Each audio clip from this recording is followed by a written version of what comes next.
Well, a very warm welcome to Florence for the start of the men's elite time trial. It is going to be a real showdown today. This is a who's who of the world of time trialing, as we bring you 79 starters who are going to race for the Rainbow Bands as the world champion at the end of the afternoon.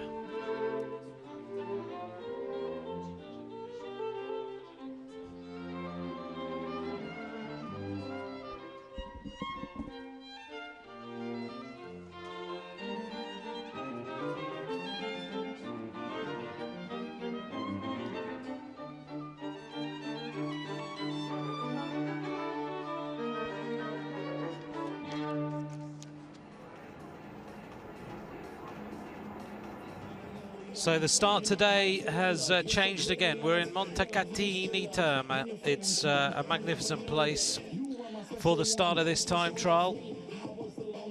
Great spas in this area.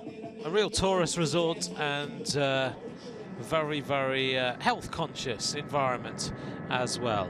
So the start of the longest ever individual time trial in the World Championships. We'll take a look at the parcours in a moment as we just see some beautiful sights and sounds of this area. But it is the longest ever time trial. We've seen two 50-kilometre time trials in the World Championships previously. In 1999 in Italy, in Treviso, where Jan Ullrich took the victory.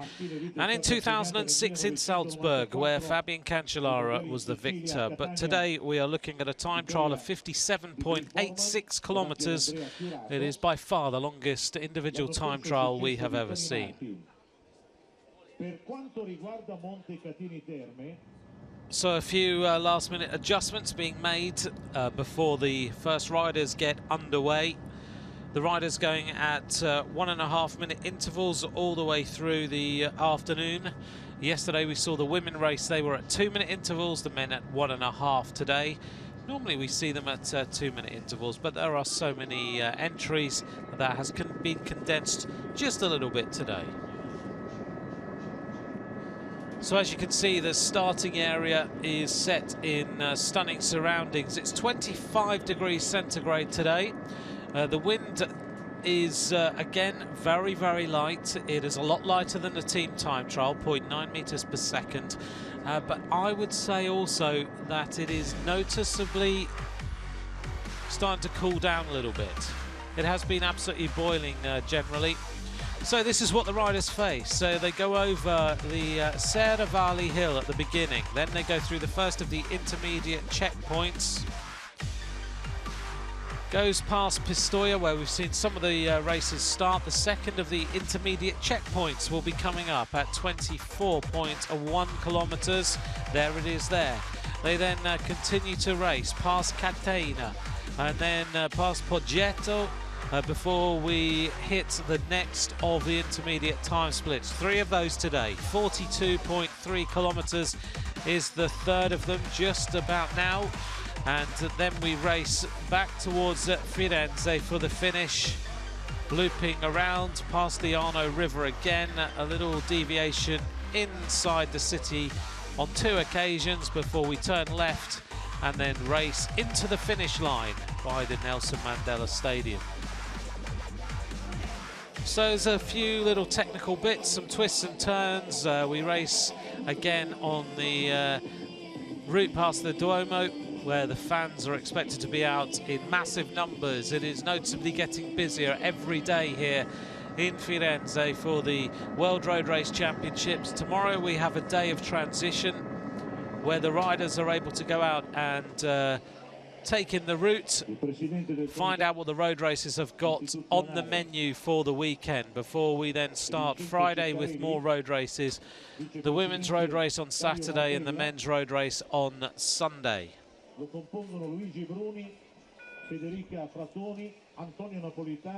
So in the starting area, riders just on the turbos, getting themselves warmed up, ready for the start. The first rider will be underway in just shy of 5 minutes' time. And the first rider to go will be representing Uganda, and that is Herbert Mugwanya.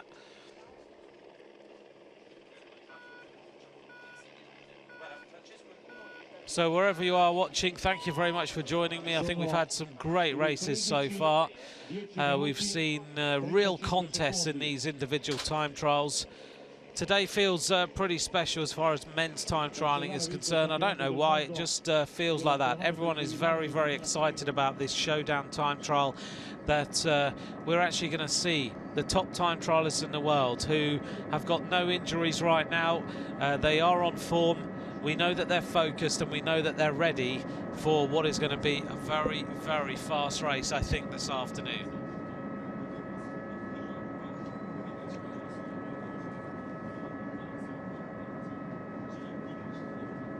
As you can see, it's a little bit more hazy today, and certainly in the finishing area there's absolutely no wind. The flags are not even remotely moving, which is interesting. This is the Moldovan rider who will be starting quite early on today. That is Sergei Chetkov.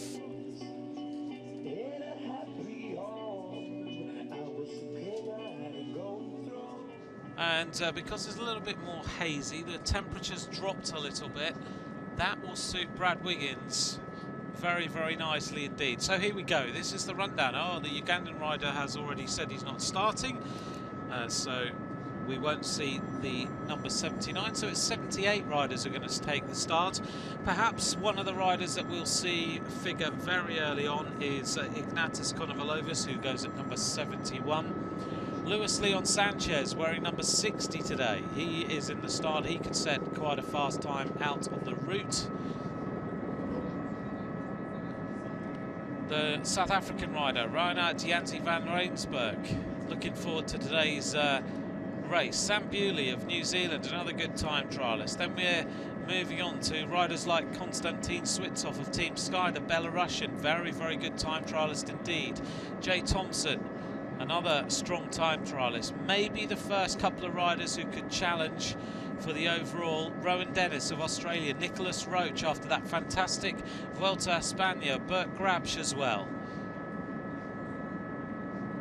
And then once we get down to the last 20 riders of today's race, then it is pretty much name after name after name. We're going to see some really strong time trialists. Gustav Larsson, Jesse Sargent, Thomas de Gent, Nicky Terpstra, all on that list. Jan Barter, who's been in the top 10 previously in the World Championships. Luvi Vestra, Alex Dowsett, the young British rider who's hoping for a top placing here. Jonathan Nicholas Castroviejo, a great Spanish time trialist. Then we get right into the business end without even mentioning those previous riders. Sylvain Chavanel, Richie Port, Adriano Malori, Taylor Finney, Brad Wiggins, Fabian Cancellara, Tony Martin. There's a bit of a recipe for you. This is going to be an absolutely stunning day out on the roads of Tuscany.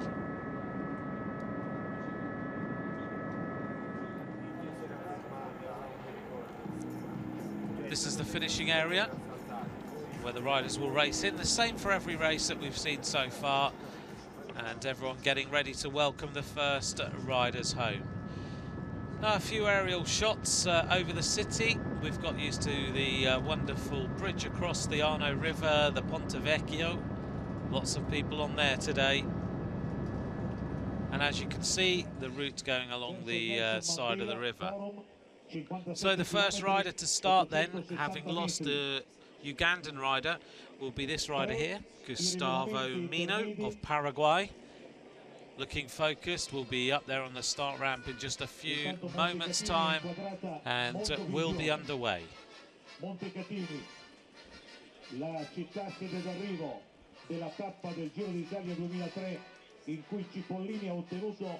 So these emerging nations getting great experience at these World Championships. Yesterday, actually, I went to the press conference of the winner, Ellen van Dijk, in the women's time trial, and Linda Willemsen obviously was there, and Carmen Small. And one of the questions that was actually asked by someone in the audience was the coach of the Jordanian rider, who was the rider who finished last in that World Championship time trial yesterday. And the coach asked the question, of Ellen van Dijk. I've got a rider sitting here who absolutely has thrived on getting experience at the World Time Trial Championships. Is a rider with a lot of ambition, but we don't know what it takes to produce a world champion. Can you tell us? So it was really interesting to hear that there was a young rider sitting in the audience with her coach and just took the time to go to the press conference and wants to soak up the knowledge, wants the information, wants to find out how to be a world level bike rider, because she felt that she was such a long way down in that time trial yesterday that she needed to learn. She needed to know where it was that she went wrong, which I just thought was pretty revealing. I thought it was very interesting indeed. She finished 3 minutes 59 seconds down on the winner yesterday, Ellen van Dijk. That was Sama Khaled. Right, the first rider is up on the start ramp. This is Gustavo Mino of Paraguay. A big crowd in the start area in Montecatini Terme.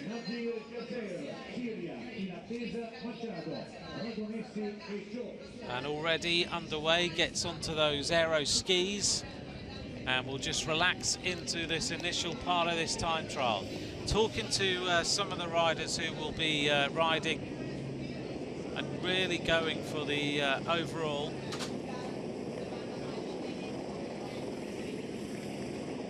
They are certainly saying, you know, it's a long, long time trial. You have to get absolutely everything right, and pacing yourself over that sort of distance is extremely difficult. You've got to make sure that you ride not in the red zone, that you ensure that you get your whole effort out by the end of the 57 kilometers, but the last thing you want to do is go off and ride too quick in the initial parts of this time trial. Otherwise you're in the red zone very, very early, and can cause you all sorts of problems. Lasse Hansen the other day in the under-23 time trial, he said that he went out far too hard, and then when it got to the real important parts, he was all over his bike. He was struggling. This is the next rider from Syria, Nazir Yazar. Big aero fairy on the front of that helmet.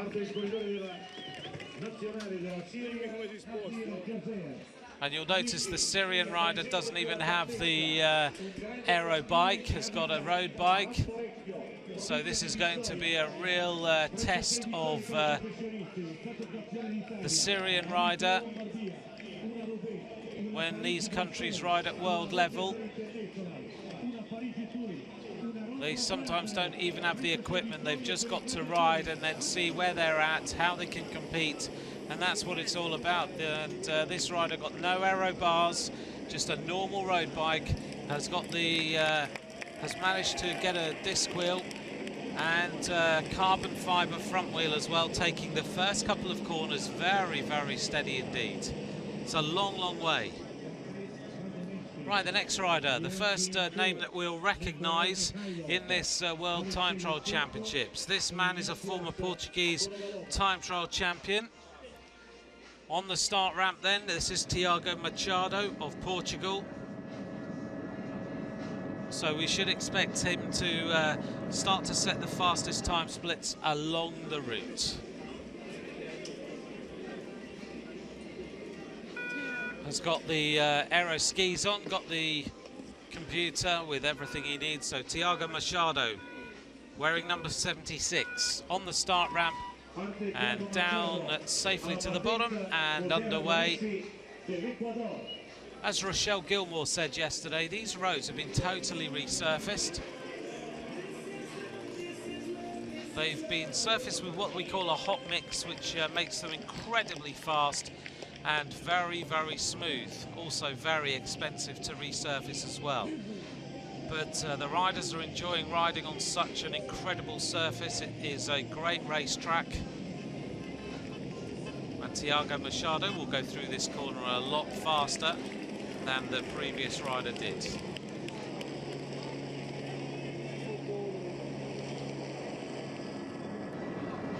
Big question on many people's lips as well about the weekend. There is the possibility that it may well rain on Sunday, and so far, since these roads have been resurfaced, there has been no rain at all in this area. So no one actually knows how slippy the roads will be if it does rain.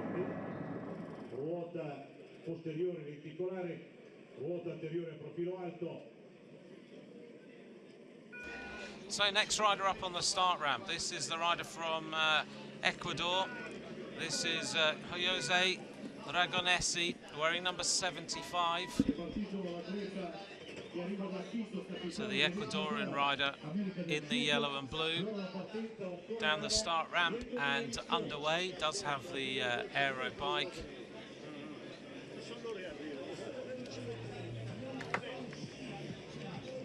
It's got the high risers up there, but into the aero tuck nicely, and the Ecuadorian rider is into this time trial. Running through the next of the riders, the first rider, as I mentioned, we will expect to see a very good time from. It's surprised he's so low down in the seedings, but is Ignatas Konovalovas, the Lithuanian rider. He will be wearing number 71. So we've got 3 or 4 riders until Konovalovas actually starts. Just to give you some idea of other riders starting today. So in Italy right now we are at 1:21 in the afternoon, so set your watches. These riders going off at 1:21, so riders that we should be looking out for who will be starting later on this afternoon. Rowan Dennis will go at 2:19 this afternoon, so in about an hour's time. The Australian rider Nicholas Roach goes off 1.5 minutes later at 2:21. We then see Alex Dowsett, the British rider, as the Korean rider gets underway, going at 2:52. Richie Port at 3:04 this afternoon. Then Taylor Finney at 3:07. Brad Wiggins at 3:09. Fabian Cancellara at 3:10:30. And Tony Martin at 3:12. The last rider to start in this World Championship individual time trial.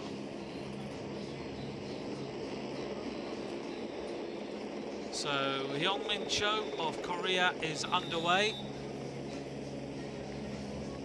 heading up towards the first corner, the left-hander safely through there. It's a fast corner, slightly off camber as you get round there. That's why a couple of riders are just taking it very, very steady indeed. But Hyungmin Cho is now onto those aero skis, the helicopter picking him up and underway.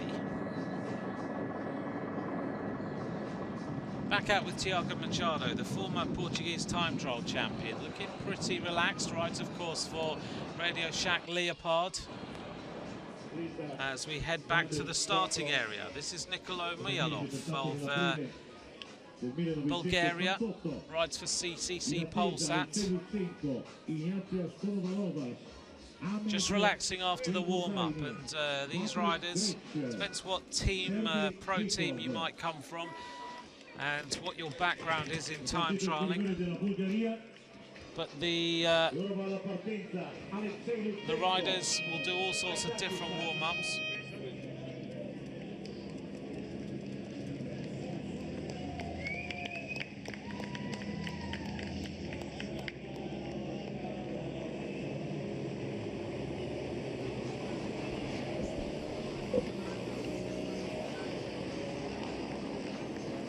So the Bulgarian rider Myalov is into this first corner now as we pick them up.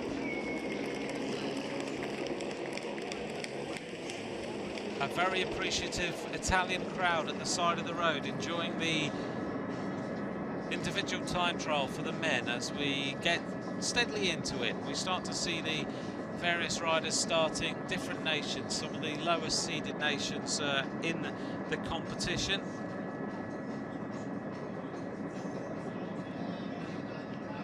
When you start to look through the various top riders that are taking part in that, it is really very difficult to consider that a rider like Wiggins, Cancellara or Martin won't win this gold medal. This is the Kazakhstan rider, Alexei Lutsenko, wearing number 72. However, thinking about those top riders, there is the possibility of an upset here that can always happen. We saw yesterday with a Danish rider, Langvad, with her turn from mountain biking to time trialling. Great performance from her yesterday. But then we start to think about, right, who is the possible rider who could beat Wiggins, Cancellara or Tony Martin? And then you wonder, actually, is anyone not going to win that gold medal, any of those three? So could someone get one of the other colour medals? Then it's very, very possible here that Taylor Phinney could take one of the medals. He finished second last year. He was totally and utterly gutted about finishing second. He wasn't happy at all. He gave it everything. Lost it, I would say, on the Cowberg on the final climb. He also lives pretty much in this area, as do many of the other American and British bike riders. One rider who could surprise is the Australian rider, or Tasmanian, Richie Porte. He will be going off wearing number 6, so he'll be near the end. He'll be right in the mix of the top riders, and Richie Porte has had a spectacular season, so there is a possibility there. Vasil Kirienka wearing number 10 today, he could surprise everybody. Alex Dowsett surprised everyone in winning a stage of the Giro d'Italia this year over a distance of 54.8 kilometres. Right, this is the first rider that I think could be a rider to figure up there for a little while. This is Ignatius Konovalovas. You may remember that Konovalovas won a stage time trial of the Giro d'Italia a couple of years ago. Was 8th in 2009 in the World Championships, and Konovalovas is a rider who could figure on the leaderboard in the hot seats for a little while. He rides for MTN Quebec. This team that have been really blazing a trail for African cycling. They've got a mix of cosmopolitan atmosphere. It's quite interesting that they have signed some of the ex-Cervelo test team riders, and probably no surprise that they have, because they have got behind the scenes of this MTN team. Thomas Campana, who was the general manager of Cervelo test team. They have Doug Ryder, who's been working with this squad, trying to build his ambition and trying to bring his dreams to fruition of having a top-level pro team, and fair play to him. He's been sticking at it. He now has some tremendous sponsors in MTN and the charity Quebec. And they've also got some of the DSs from the Cervelo test team, the director sportifs like Jens Emke involved as well. So there's no real surprise that they haven't been going after some of the Cervelo test team riders that didn't go to the Garmin Sharp setup. And overall, it's a very, very good team indeed.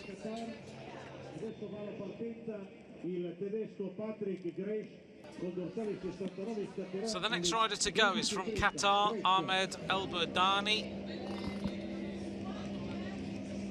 Again, demonstrating that cycling is becoming much more global, and with races like the Tour of Qatar, eventually we will get these emerging nations to be producing bike riders who actually are going to ride at world level. So El Burdani of Qatar is underway. It's got an interesting style on that low profile machine, so it's very far forward on the bike.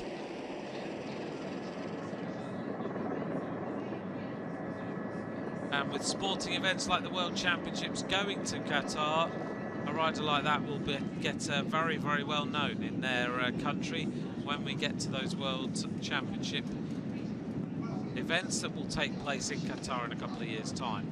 So this is Milov of Bulgaria.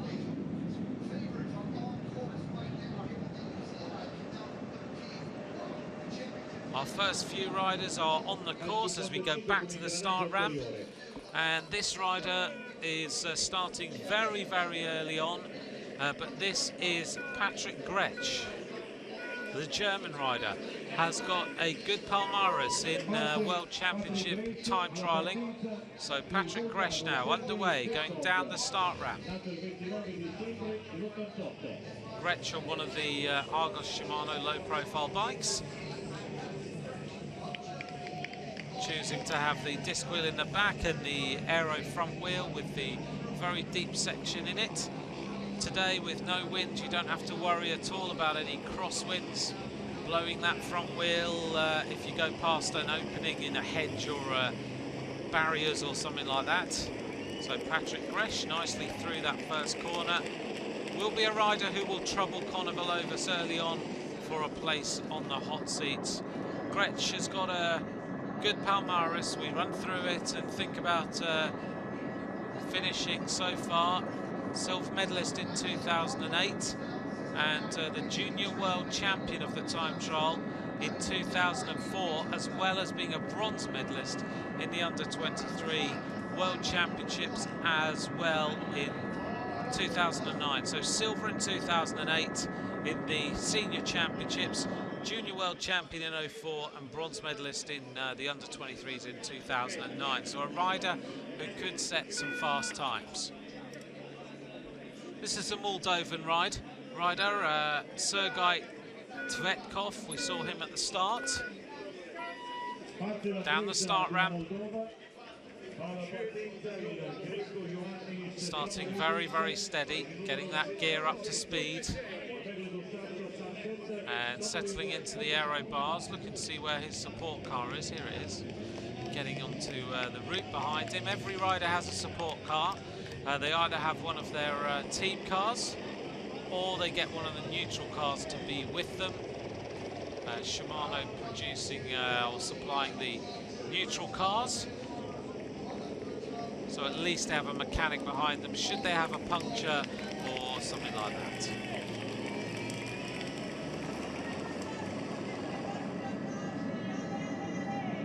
So Tvetkov is number 68 on the programme. 78 riders taken to the start today.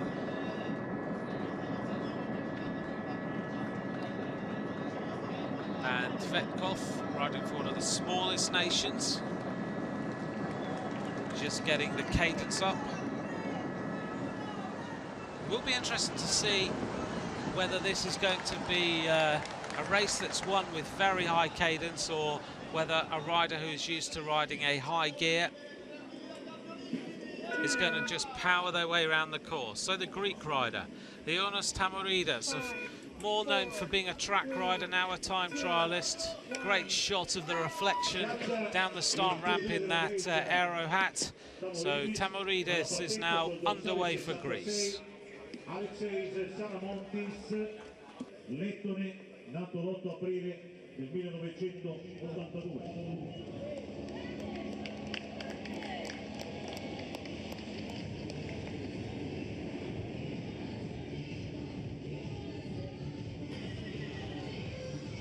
Well, we haven't seen the first of the intermediate time splits, but 5 riders have reached that point so far. The fastest rider is the Portuguese rider, no surprise there, Tiago Machado. 10 minutes 7.32, 29.26 seconds ahead of the Korean rider, Hyungmin Cho. Oh, there you go. Some of the kids are now racing into the finish line. Fantastic to see. A future Giorgi Bronzini right in the centre.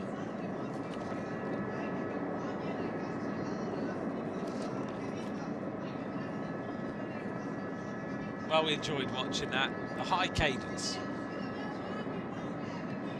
Patrick Gresh now on the course. So just to give you an update, the state of play so far at 7.3 kilometres. Machado leads ahead of Mihailov. Hyungmin Cho. Jose Ragonesi is in 4th place as the Latvian rider Alexis Saramotins takes to the course.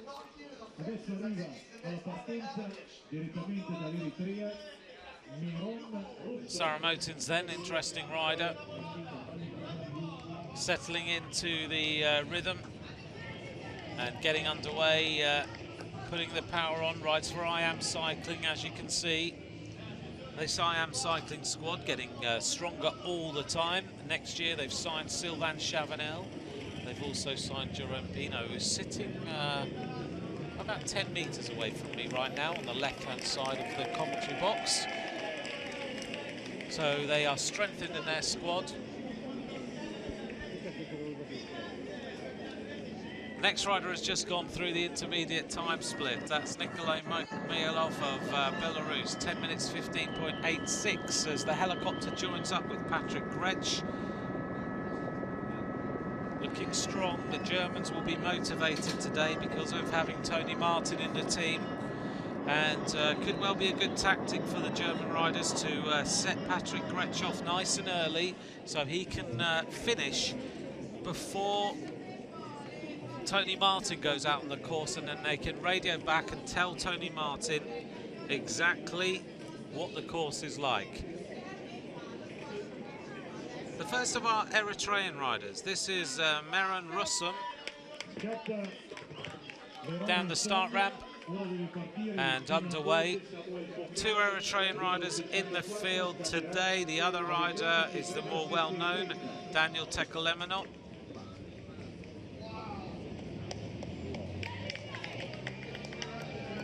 Tekelemenot, the first ever Eritrean professional bike rider, and he will be going at around about 2:30 this afternoon, Italian time.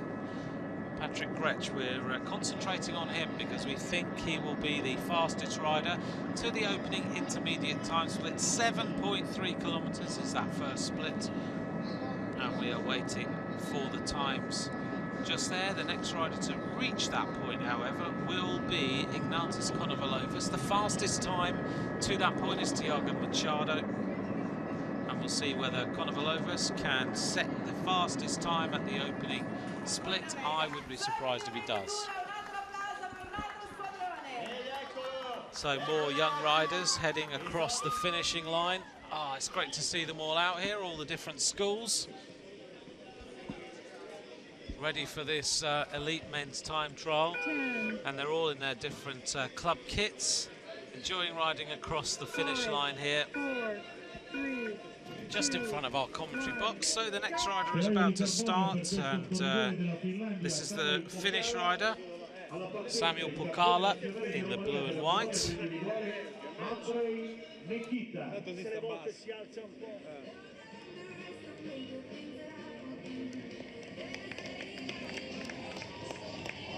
Samuel Pukala onto the aero skis, nice and early.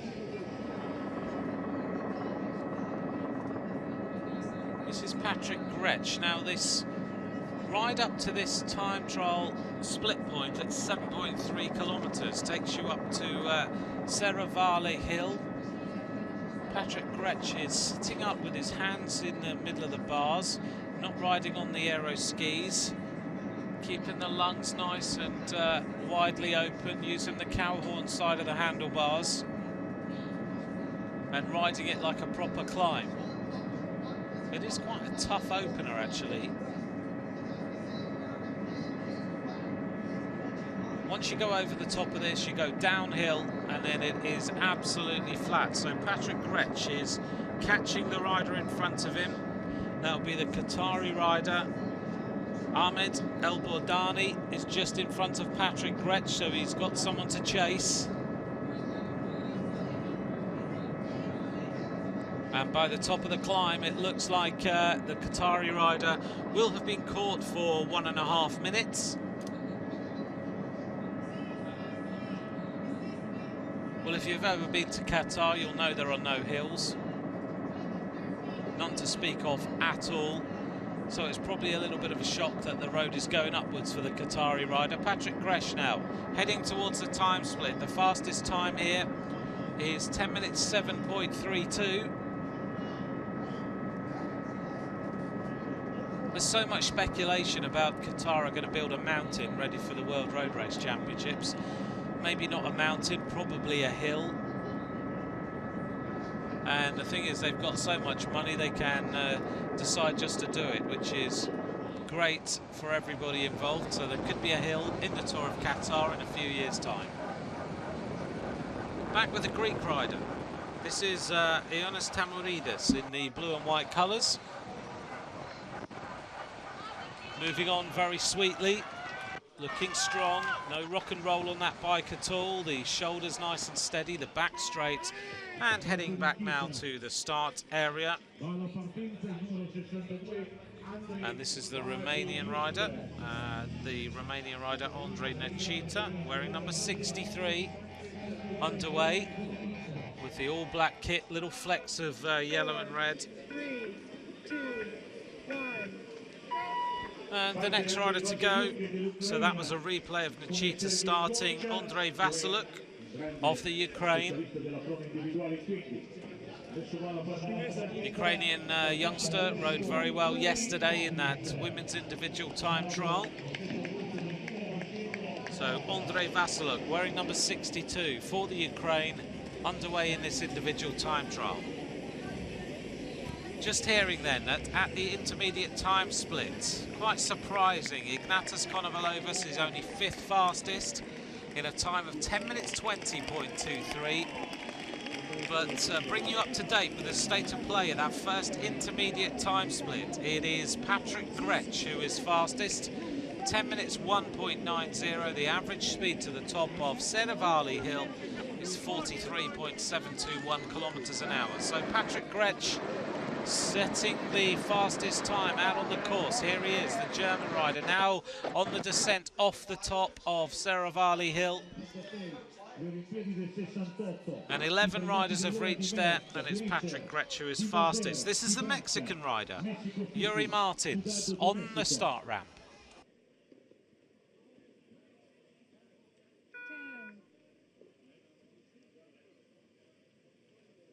10, 5, 4, 3, 2,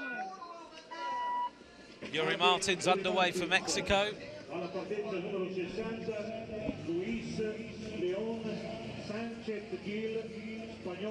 Only one rider hasn't had the full aero bike. And we haven't seen the Syrian rider for a little while. Unlikely to see too much before the finish. The cameras will concentrate on the fast riders.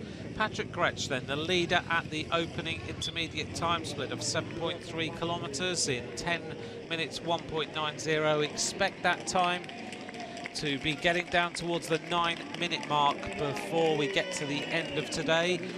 The top riders then, Gretsch, Tvetkov, Machado in 3rd for Portugal, Lutsenko in 4th place for Kazakhstan, Mikhailov of Bulgaria in 5th, and Konovalovas of Lithuania in 6th place. Surprising how steady Konovalovas has gone out on this time trial, but he's very, very experienced indeed.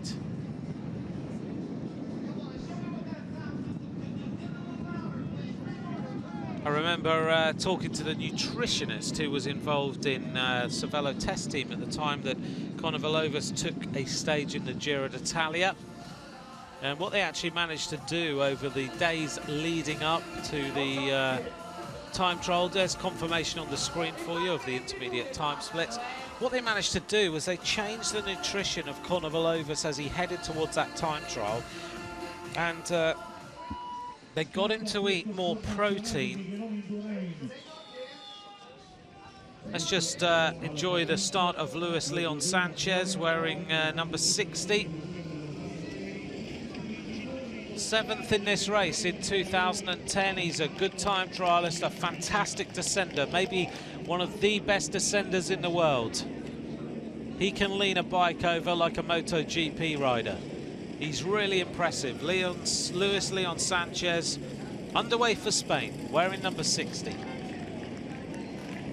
So talking about Konovalovas, as we see Sanchez go through the first corner, what they did was they changed his nutrition to start to give him protein at the end of every stage in the last hour and a half, so that they could start to rebuild the tired muscles and everything, and start to think about how they could help him get to that point in the time trial where he had a few more reserves. So they did that over a number of days. When he got to the time trial, they talked about it so much, of the possibility of him winning, that he really was firmly focused, and he started to recover from the efforts of a Grand Tour.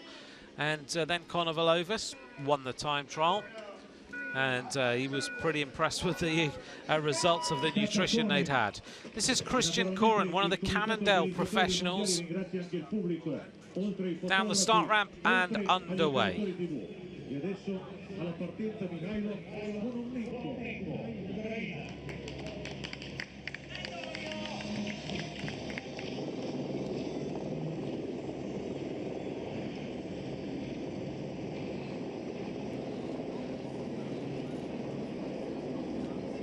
Christian Koren, a stage winner in the Tour of Slovenia and a stage winner here in Italy in what we call the Baby Giro.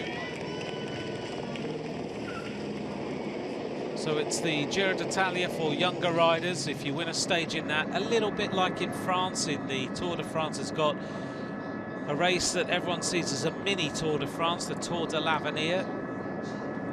And if you win a stage in that, generally you'll get a big pro contract, and you are seen as a rider who probably later in your career will be potential to win Tour de France stages. This is the same in the Baby Giro. So Christian Koren's won a stage there, won the Tour of Slovenia, rides for Cannondale, and seen as possibly in the future a rider that you would expect to start to win Grand Tour stages. But so far he hasn't managed it, but has got a good background. Patrick Gretsch still leading at 7.3 kilometers as the Ukrainian rider Mikhailo Kononenko is underway. Con la costante pratica della pista va alla partenza Matej Jurko della Slovacchia.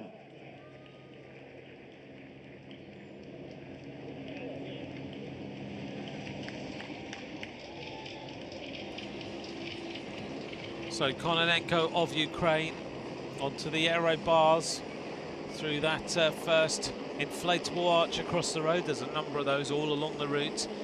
No one getting anywhere close to Patrick Gretsch yet. 14 riders have reached the 7.3 kilometer points. Out on the road with Luis Leon Sanchez. Back racing. Has had to have a break this season, but now with the Belkin team is back and racing and looking strong out on the course, really motoring. Looks strong, doesn't he, Luis Leon Sanchez? Absolutely churning those pedals over on this low profile machine. The hands very relaxed on those bars. Another Slovakian rider, Matej Jurko, onto the start ramp. So Matej Jurko underway. Luis Leon Sanchez could be a rider who could reach that first intermediate time slip faster than anyone else. He certainly looks like he's cruising out on this hot mix road. Matej Jurko underway for Slovakia.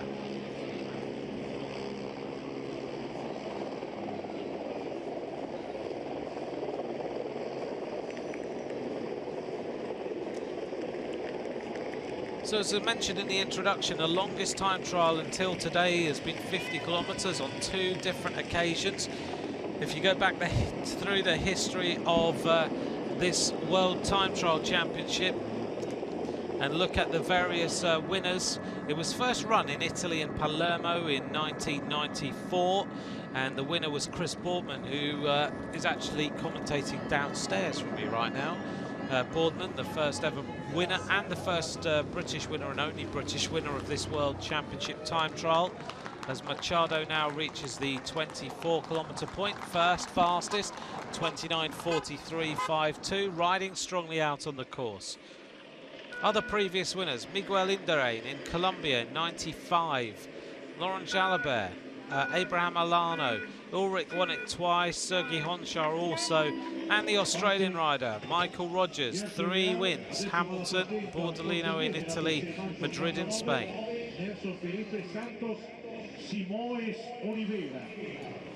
Fabian Cancellara has won this title 4 occasions, Tony Martin twice, and it's a real rich mix of names of riders who have won the silver and bronze medals. Boardman has won gold, silver and bronze. Brad Wiggins has won a silver medal here before. Taylor Phinney has taken a silver medal as well. So it should be a really interesting end of this race when we start to see names of riders who've finished on the podium, have taken world titles at different levels, really start to fight it out for the finish. Luis Leon Sanchez now on the course, looking strong as he concentrates on really powering the pedals on and keeping on top of a very, very big gear.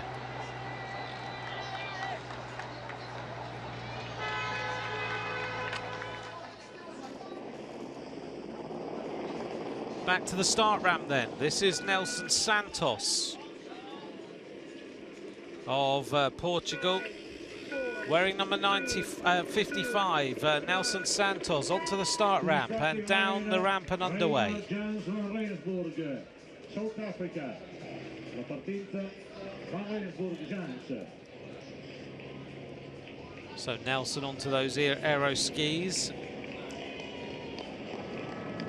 from Portugal.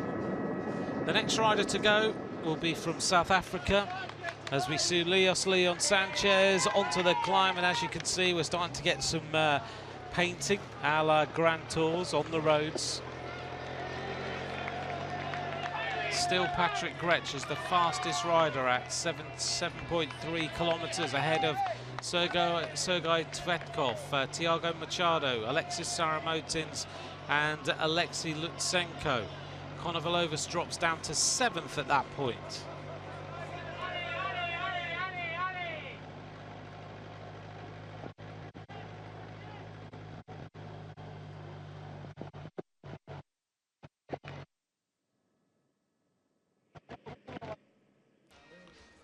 Do like watching Luis Leon Sanchez race down descents. He is one rider who can take incredible risks and get away with it. I think about him in Paris-Nice actually once when he was flying down off the top of the last climb of the day, flat out downhill, no one able to chase him. Really, really impressive. This is Reinhard Janzi van Rensburg of South Africa.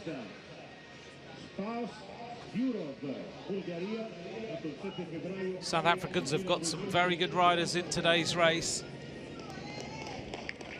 And Van Rensburg on his low-profile machine from his trade team, riding strongly already, nicely into his rhythm, just trying to accelerate right up to top speed. This is Luis Leon Sanchez on the climb.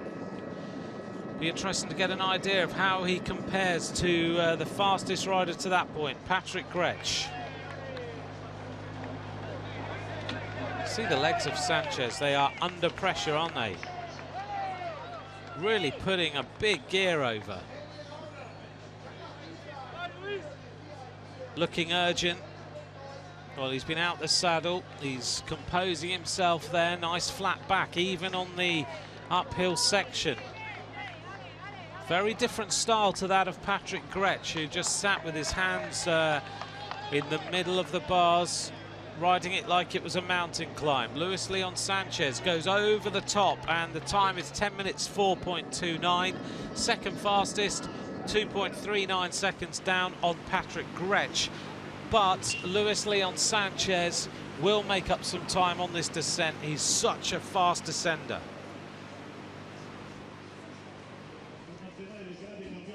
This is Spa's Gurov.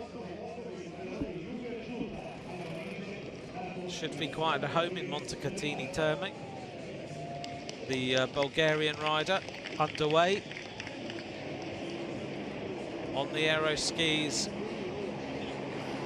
6 riders now have reached 24.1 kilometers, and the leading rider there is Mikhailov of Bulgaria, 29:39.28. Machado in second, 29:43.52. So the state of play on the road. Patrick Gretsch is the fastest rider through the first time split, just ahead of Luis Leon Sanchez. And at the second of the splits, Mikhailov is fastest ahead of Machado.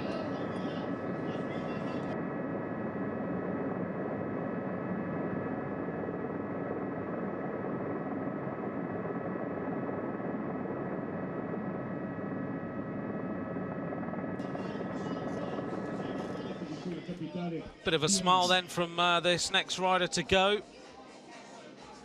This is the rider wearing number 52. This is Super Egart. Happy to be here in the World Championship. Leaning over a little bit. From Albania. In the red. And now down the start ramp and getting the bike up to speed.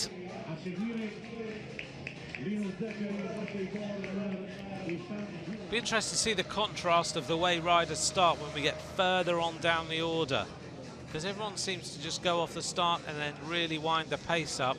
We'll see whether anyone goes out and rides the first kilometre very, very fast. This is the Kazakhstan rider, Lutsenko, at the second of the splits.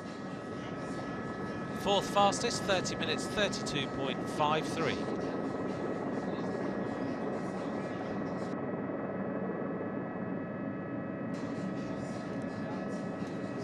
The Albanian rider then.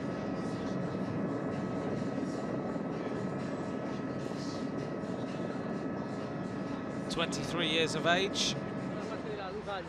As we go back to number 59, Christian Koren, the Cannondale professional. Tucked right in, aero tuck there, as we see the next rider reach 24.1 kilometres. Nice flat road here. The Lithuanian rider wearing number 71, Konovalovas, now starting to accelerate a little bit. 29 minutes 45.18. So 5.9 seconds down as Ji Yong Kang is the next rider to start for Korea.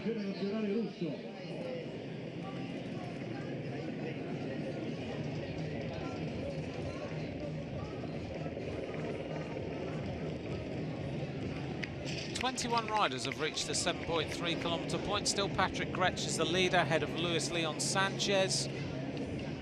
And Sergei Tvetkov is in third place at that point. 8 riders have reached the 24.1 kilometre point. This is the next rider to get there. No, this is the rider just started. Next rider to get there will be coming quite soon. But it's Konovalovas who's in third place, Machado in second, Mikhailov in the lead at 24.1 kilometres today. Wearing number 51, quite a nice superstitious number that cyclists like to have. One of Eddie Merckx's favourite numbers when he was racing, number 51. And Ji Yong Kang, if he's read the superstition, may well be feeling quite motivated out on the course. Maybe help just drive a few extra seconds out of the bank somehow. The next rider to go will be the Russian rider. This is Ilnur Zakharin.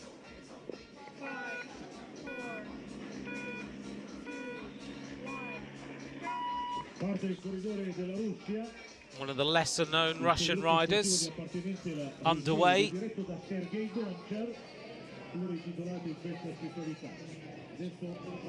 24 years of age, has just had his birthday. As we see now the arrival of Patrick Gretsch at 24.1 kilometres. We've mentioned his previous background in time trialling. World Championship bronze medalist in the under-23, silver medalist at elite level, and a junior world champion in 2004. Patrick Gretsch is a time trial specialist, and he's proving that as he goes through the second time split, fastest time, 29 minutes 7.93. His average speed 49.615 kilometres an hour compared to 43.721 in the opening sector. That gives you an idea of how fast he's actually covered the second sector of this time trial. So a portion of 17 kilometres he has absolutely roared along there, and he's picked his average speed up to nearly 50 kilometres an hour. Patrick Gretsch going very, very well.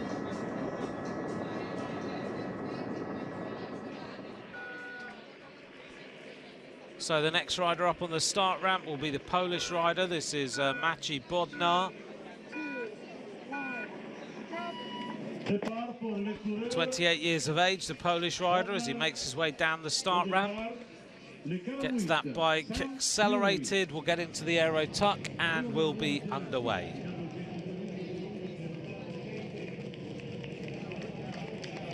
Maciej Bodnar just making a couple of last-minute adjustments and getting very steadily into this ride. Nice high cadence.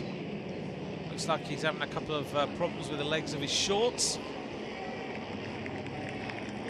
But a lot of fans for the Polish riders at the side of the road, and he goes safely through that corner and now will accelerate up to top speed as we see Tvetkov reach the 24.09 kilometre point, and the Moldovan rider is going well. Not a rider that we know an awful lot about as far as world level cycling is concerned, but he's gone second fastest, 29.28.01, 20 seconds down on Gretsch, but moving nicely.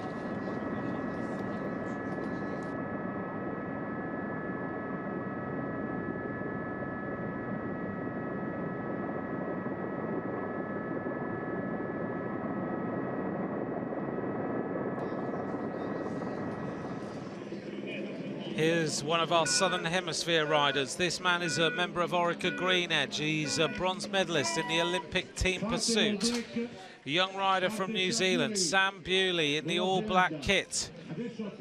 Off the start ramp. Looking very, very composed. And getting that big gear moving into this time trial. And heading towards the first left-hander before they head out on the route. Sam Bewley, can he set a fast time today? One of the New Zealand Olympic team pursuit squad. He's very, very fast on the track. Sometimes just got to hold yourself back a little bit so you don't go out of the starting blocks like it's a 4K pursuit. This one is very, very long indeed. Over 57 kilometres of racing today.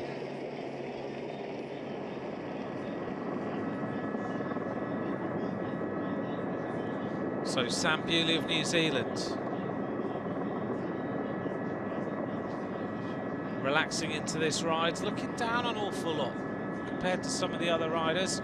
And as we've mentioned over the last few days, if you drop that aero helmet like this, it constantly creates drag. You don't want to be doing that. Sam Bewley seems to have got into that sort of habit in the first couple of kilometres here, looking down all the time.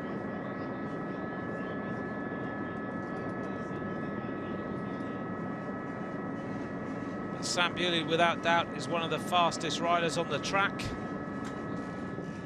As we go back to the next intermediate time split, Patrick Gretsch is still the fastest rider there. 29 minutes 7.93, but we're seeing Tamaridis reach there now for Greece.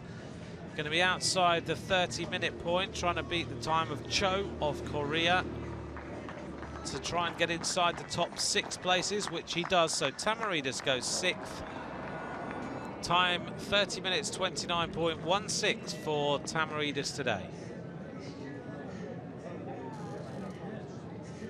But behind Tamaridis, there's a bit of a story. Saramotins is going well for Latvia, heading up towards the intermediate time split, and he's getting pretty close to catching Tamaridis.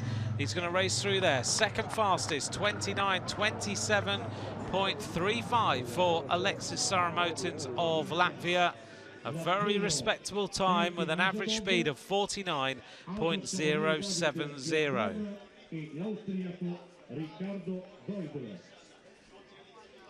The next of our riders to go, wearing number 46 from Lithuania. This is Geminius Bagdonas. Used to ride for the Sean Kelly Ampos team.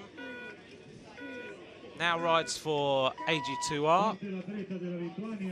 So Bagdonas now underway in this individual time trial.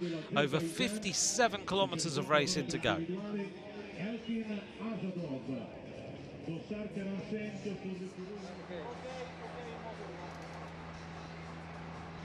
Back out on the route with number 55, Nelson Santos Oliveira.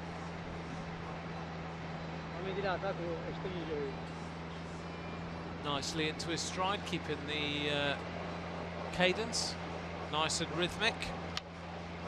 Slightly different front wheel there with the white spokes.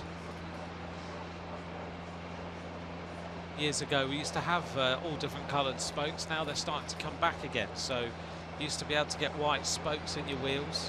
One of the changes you could make. And now it looks like the Trek team is starting to do it quite often. We've also got the white touches on the hubs. And the pace for this rider, nice and high.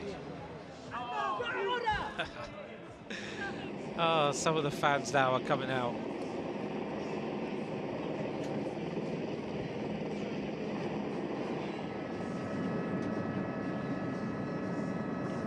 There's going to be more and more nationalities here over the next few days.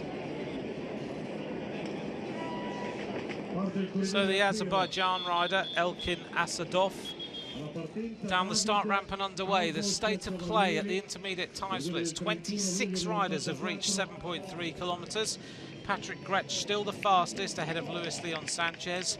And 13 riders have reached 24.1 kilometres. Gretsch is fastest, ahead of Saramotin. Surprising performance by Konovalovas. I had him down as a rider who might set a good time out on the course, but he's not having a good day so far.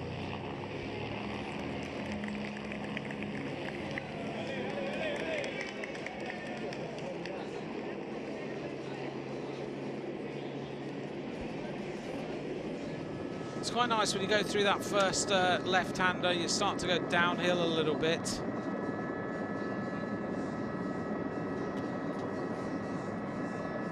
And you can start to get the gear turning over, so the Azerbaijan rider underway. Staying in our hotel here in Florence, being guided noticeably by the former professional rider Jez Hunt, who used to ride for Team Sky, also of course for the Cervelo test team. And Jez has been in the hotel getting everything ready as we see our next rider to go, David Albos of Andorra. Andorra, a place of course where the Vuelta a España went this year, and where previously the Tour de France has visited as well. Good mountain resort, good for skiing in the winter. So the Andorran rider, wearing number 44, is underway and into this time trial. So just to give you an idea of riders coming up. Konstantin Switsov coming up in about 3 riders' time. For the South African fans, Robert Thompson coming up at 2:13 this afternoon, so we're not far away from that now. And then we get into Rowan Dennis, Nicholas Roach, Bert Grabsch. They are coming up in the next 10 to 15 minutes.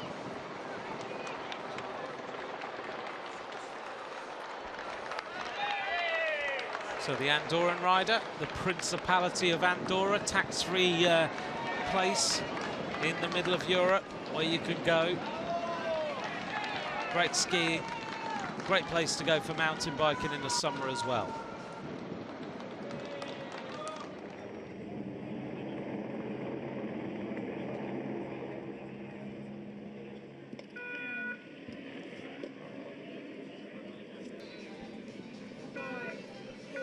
Austrian rider on the start ramp now. This is Ricardo Zeudel. 25-year-old rider makes his way down the start ramp. There's still the state of play. 15 riders have reached 24.1 kilometres. Patrick Gretsch still the leader. No riders have reached 42 kilometres yet. And just to bring you up to speed, we haven't seen it, but out on the course, 7.3 kilometres. Ilnur Zakharin of Russia is the first rider under 10 minutes, so that opening time split goes through in 9:58.15. So the Russian rider Zakharin reaches the 7.3 kilometre point and goes quickest of the 29 riders who've reached there.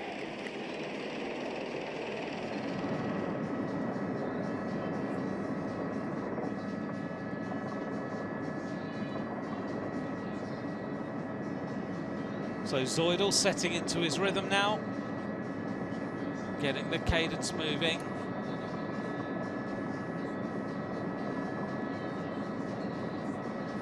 Also hearing out on the course from Radio Tour that Maciej Bodnar has gone second fastest at 7.3 kilometers behind Zakarin, pushing Patrick Gretsch down the order a little bit. 10 minutes 1.43 as we wait for the start of Rafa Chitau of Tunisia.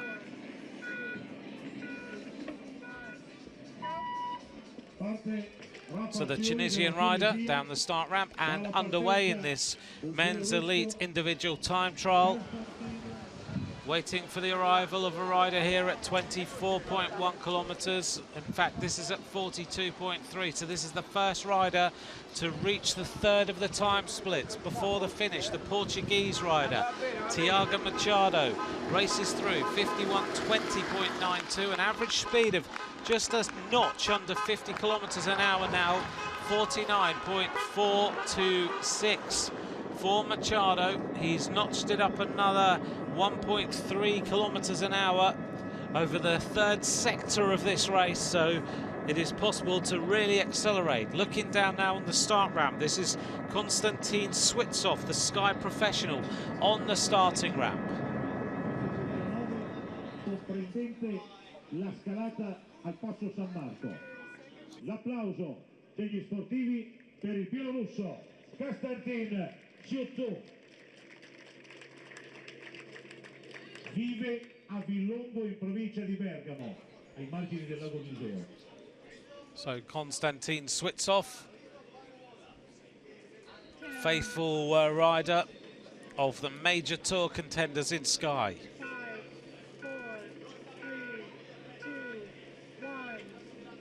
5, 4, 3, 2, 1, go. So Switsov down the start ramp with the same bike that the Sky Pros will be riding for Great Britain by the looks of things, and also probably the same bike that Richie Porte will be riding, very same design. So Switsov, a strong rider, now into his stride already, the Belarusian time trial champion, winner of a stage of the Giro de Trentin, also a stage winner in the Giro d'Italia. This man's got a great palmares. Wearing number 41 today. Carefully through that corner as we head now towards the second intermediate time split, and Patrick Gretsch is the fastest rider to here.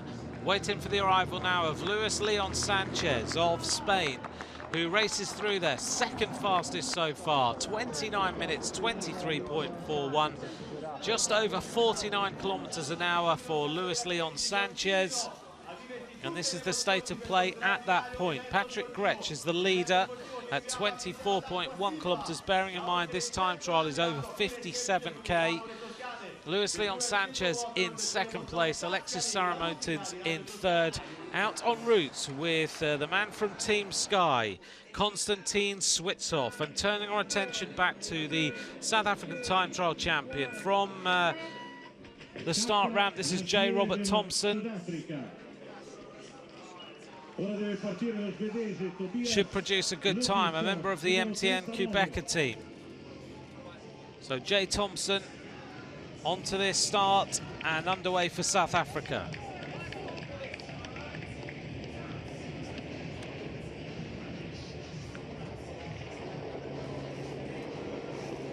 MTN Quebecer, the first ever African team to ride the Milano San Remo, which they did earlier on in the year, and won it with Gerald Ciolek.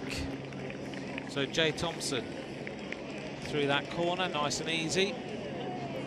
Accelerates up to top speed. You've got to go off steady, ride the climb, and then accelerate all the way to the finish. One rider has reached the finish, the third intermediate time split. He'll be the first rider to reach the finish. That will be Tiago Machado. He's not far away now, but he was fastest at 42.3 kilometers, 51 minutes 20.92.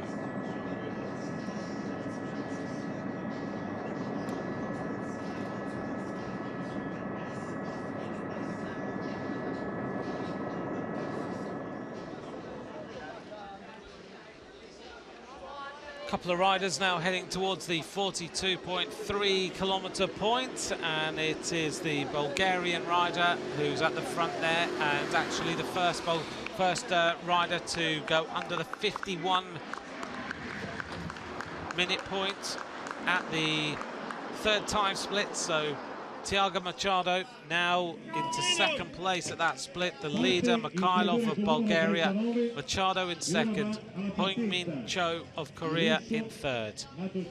The Swedish rider then, Tobias Ludvigsson, underway, wearing number 39. In 2009, he was 8th in the Junior World Championship road race.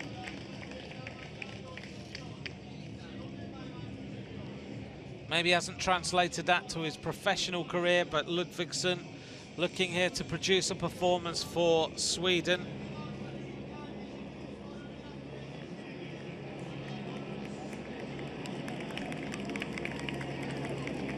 Through the first left-hander for the August Shimano rider, wearing number 39 from Sweden. His teammate today is going a little while later, Gustav Larsson, who's got a great palmares in World Championship time trials. As we cast our attention back to one of the veterans of the world of cycling, this is Vladimir Gusev. Seems like he's been around forever. So the Goose is on the start ramp, and here he goes. He's a stage winner in the Tour of Switzerland. Down the start ramp and underway for Vladimir Gusev.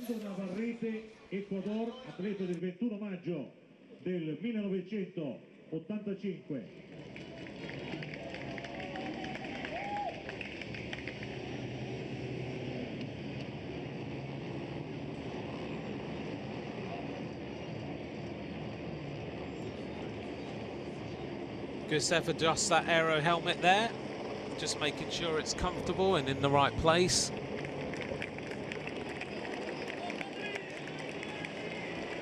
Through the left-hander for the Katusha rider, accelerate up to top speed and get underway, firmly settle in. Just to update you then, 33 riders have reached the 7.3 kilometer point. The leader is Zakharin of Russia. Ahead of Bodnar, ahead of Grech. 21 riders have reached 24.1 kilometers. Grech is the leader, Sanchez second, Saramotin's in third place. And 6 riders have reached 42 kilometers. Mikhailov is the fastest there, ahead of Machado and ahead of Heung-min Cho. The next rider then to reach the 42.3 kilometer point. The third sector of this time trial is going to be Ignatius Konovalovas, who I thought would set some of the fastest times out on the route. It might be a rider who would be sitting in the hot seats for a long time. So Konovalovas is trying now to accelerate. Really difficult though to change your game plan, but he is heading up towards the point now. He goes second fastest, so he is accelerating. Konovalovas, second fastest, 51 minutes 10.15. His average speed is now 49.6 kilometers an hour, and he has lifted it by 1.1 kilometers an hour over the third sector of this race. So Konovalovas starting to accelerate.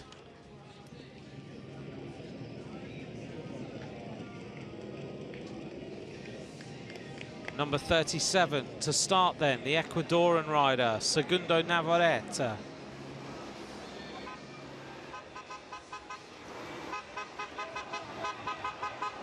A glimpse of Tiago Machado heading towards the finishing area now.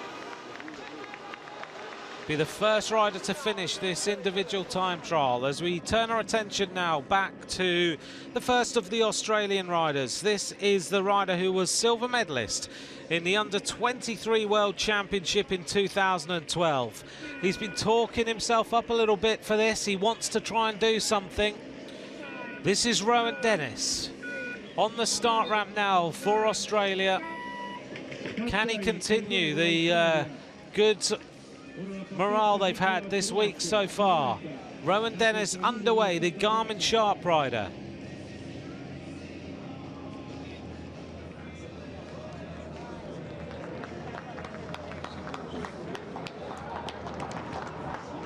So the next rider reaches the 24.09 kilometer point, and this is the rider from Portugal, Nelson Oliveira, and look at that, he has gone fastest at that point. 28 minutes 55.79 for Nelson Santos Oliveira of Portugal. 49.962 kilometers an hour at a 24.1 kilometer point. Back on board with Rowan Dennis as he now accelerates for Australia. Can he produce a big performance today? The distance might tell on him, but you just don't know. He's been talking in interviews in the last few days saying that he thinks he can produce something in these World Championships. Yesterday, Australia a little bit disappointed, and she was disappointed in herself, Shara Gillow. But Rowan Dennis now could change that. The juniors rode really well yesterday. They took some medals. Orica have already taken the silver medals in the team time trial as we go back to the 42.3 kilometer point. 8 riders have reached here. The 9th rider to reach here will be Patrick Gretsch.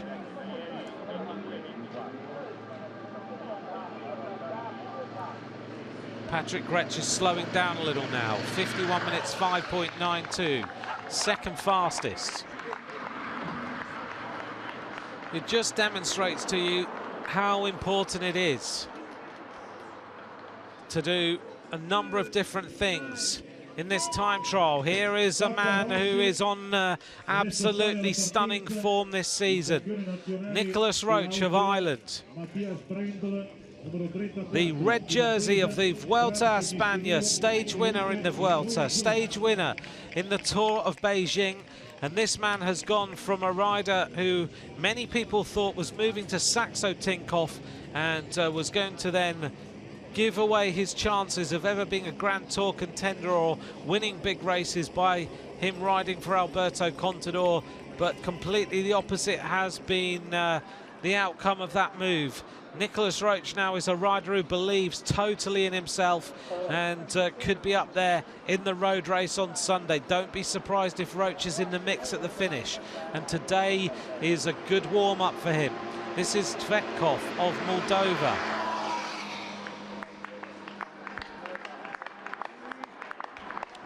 This rider is absolutely motoring. 42 kilometers, and this rider has gone fastest ahead of Mikhailov and Gretsch. 50 minutes 46.94. Back now with the start of Matthias Brandl of Austria. We're really starting to get some names that we recognize in world cycling now, don't we? And Nicholas Roach is the biggest name so far. Rowan Dennis also such a great name, a real young talent. This is Mikhailov, who's riding strongly out on the course. He's second fastest at 42.3, and he's heading now towards the finish.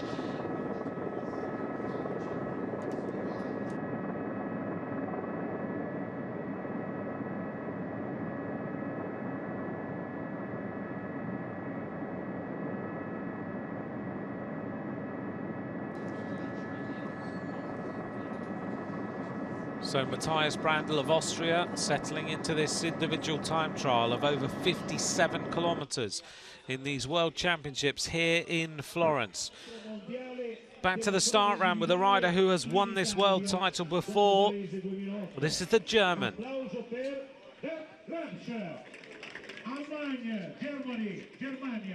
38 years of age, one of the oldest riders in this contest. Bert Grapsch, the winner of the world title in 2008. A man with the slowest cadence in world cycling. He pedals every 5 barriers, just watch out. But he's a rider who could take this title. He will thunder a massive gear.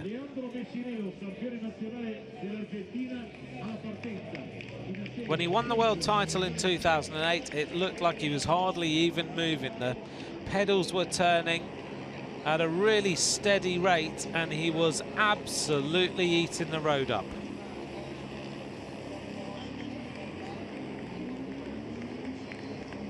Bert Grapsch then on the fast points of this route will absolutely fly. 42.3 kilometers, 10 riders have reached here. This is the arrival now of Sarah Motins at the 3rd checkpoint. He's been going well out on the course. The time to beat is Tvetkov, the rider behind him, who really isn't allowed to do this. You're not allowed to draft. You have to move to the other side of the road and drop back 10 meters. Tamaridis. Saramotins now heading towards the checkpoint, and those rules are being broken right now. Saramotins, the fastest rider at 42.3 kilometers with an average speed, the first rider to break 50 kilometers an hour. Saramotins goes top of the leaderboard. Here is Bert Grabsch.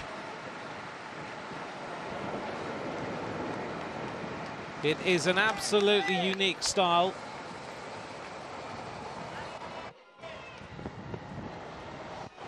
But such is the flatness of these roads and the route and no wind, he's going to get away with it again, which is going to be an impressive performance, I think. He could be in the top 10. This is Leandro Massinio of Argentina.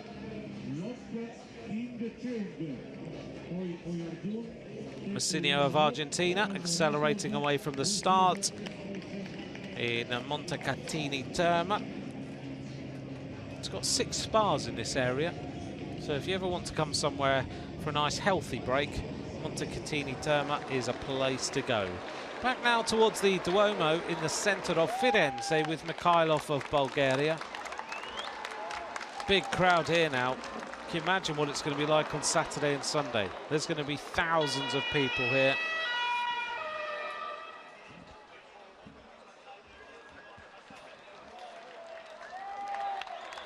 "39 riders have reached the first checkpoint of the 78 riders that we're seeing start, and Zakharin is still the leader.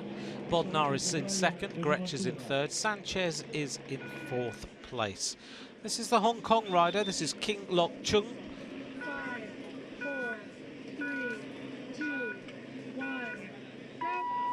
4, 3, 2, 1, The Hong Kong rider then down the start ramp and underway. So 40 riders now reaching 7.3 kilometres. Matthew Bodnar's in second, Gretsch in third, Sanchez in 4th. 24.1 kilometres. Nelson Santos Oliveira is the leader. Patrick Gretsch second. Luis Leon Sanchez in 3rd place. And Saramotins now, the fastest rider at 42.3 kilometres. Not long until we see the first rider complete this individual time trial.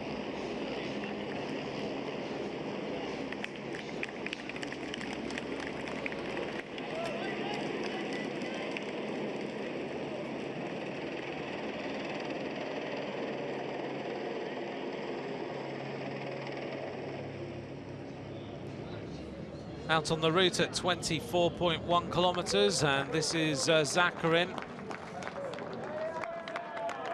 who's noticeably slowing down. Zakharin has dropped way down the leaderboard to 6th fastest at 24 kilometres, so that initial blast up the climb has not paid off. And this is the next rider to go, wearing number 30. This is Carlos Ayertzun of Chile.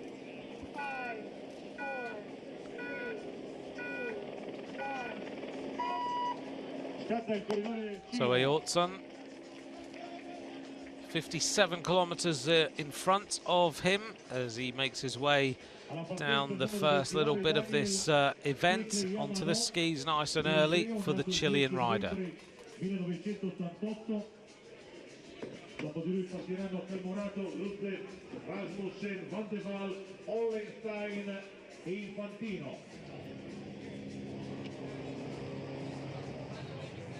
The arrival then of Bodnar at 24.09 kilometres.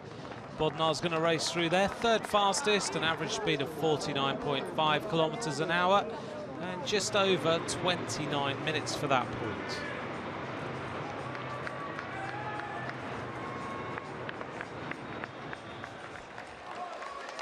A couple of riders then racing through past the Duomo. Konovalovas of Lithuania. Just hearing out on the route then as we get some time checks at 7.3 kilometres. Radio Tours just told me the fastest time to that point was Zakharin of Russia with a time of 9 minutes 58.15, but the Australian rider Rowan Dennis now goes quicker. 9:55.90 for Rowan Dennis, so he's already on fire. It depends now whether he can hold on. Noticeably, Zakarin's dropped way off the leaderboard, going far too fast up that climb. Rowan Dennis, rider with a greater palmares than Zakarin, is he going to hold on now? And Rowan Dennis set some fast times. The first rider to finish, the former Portuguese time trial champion, Tiago Machado of Radio Shack Leopard, heading towards the finish. He'll set the benchmark for everyone else to go for, and the time is 1 hour 11 minutes 5.28, 48.8 kilometers an hour for Machado. That final sector's quite hard by the looks of things, because he's dropped right down on average speed from over 49 kilometers to under it, and he's set a good time. So we'll see how everyone else does now compared to Tiago Machado.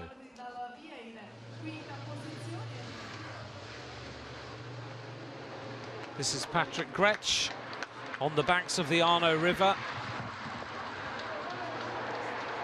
Not long to go now for Patrick Gretsch, about 3 or 4 kilometers to the finish. As we go back to the start ramp with the Uzbekistan rider. And this is Murajan Halmuratov.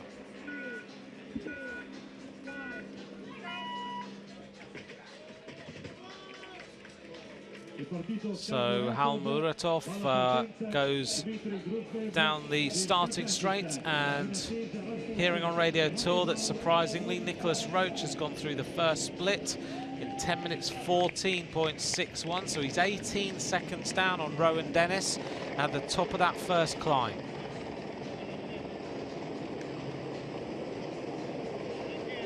Rowan Dennis's average speed, the first rider over 44 kilometers, and go and have a look at the route profile.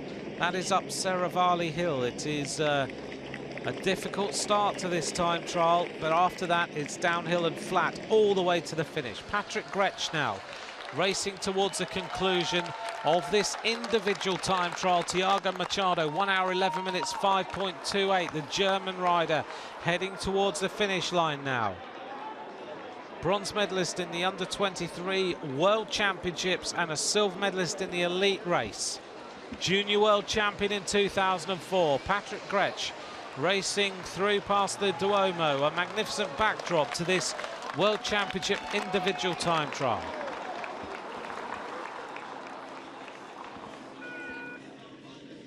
Back to the start then with the Kazakhstan rider Dmitry Grutsev.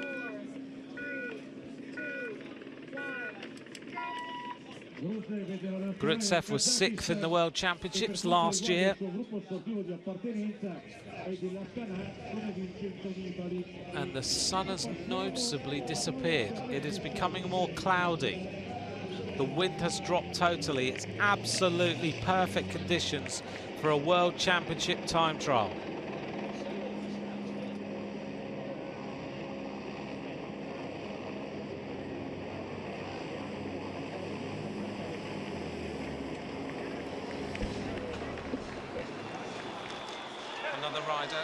Making his way past the Duomo. This is the Moldovan rider Tvetkov.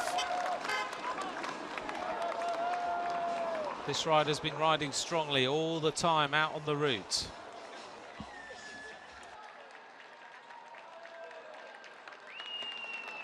La bandiera, me la fate tirare indietro la bandiera,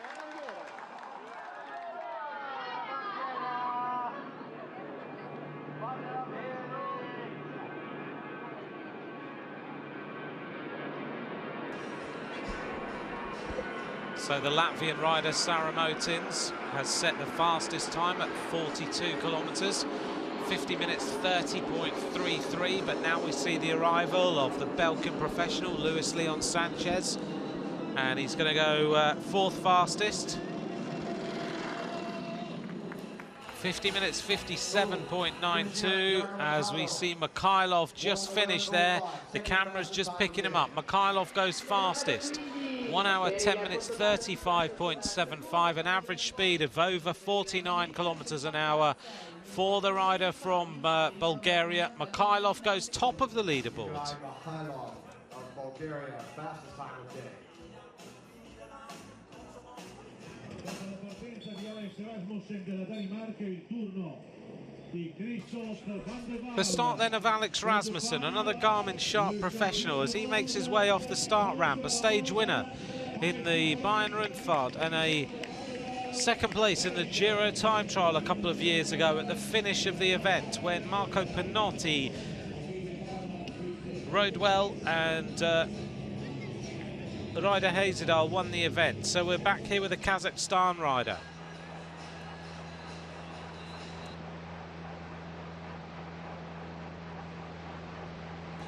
Grutsev is a very, very good time trialist. This man's got the potential to be in the top 10 today.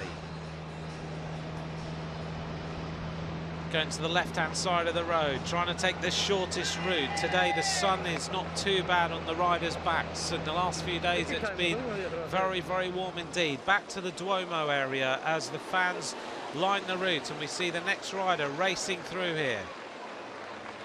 A couple of riders together. Looks like Saramotins heading towards the conclusion of this time trial. Saramotins is riding really strongly out on the route. He's the fastest rider at 42 kilometers with the only average speed over 50k an hour. He's been chased down still by the Greek rider Tamaridis, who's going to be pulled to a very fast time.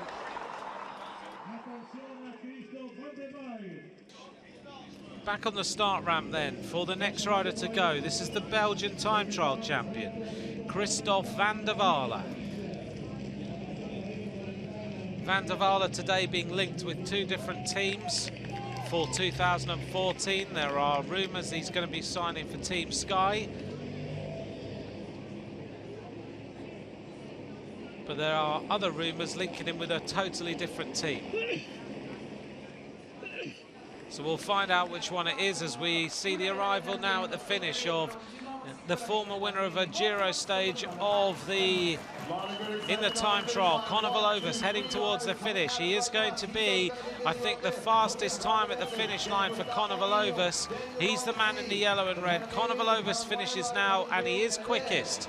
Well, he's accelerated all the way along the route, and having kind of said earlier on that he was out not on the best day. 1 hour, 10 minutes, 26.45. I take it back totally, but Conor Valovis has held something back for the finish. That's impressive. He was only 6th fastest at the 42-kilometer point, but at the finish, he is now the leader. Conor Valovis goes quicker than all the other riders to finish, of which there have been 7 so far. We just missed the start then. Here he is of Reto Hollenstein. Rides for AM Cycling, top performance really, none major to talk of, but an 11th place in a Tour of Norway.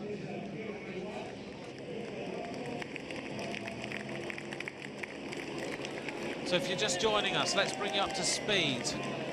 This is the 57-kilometer time trial.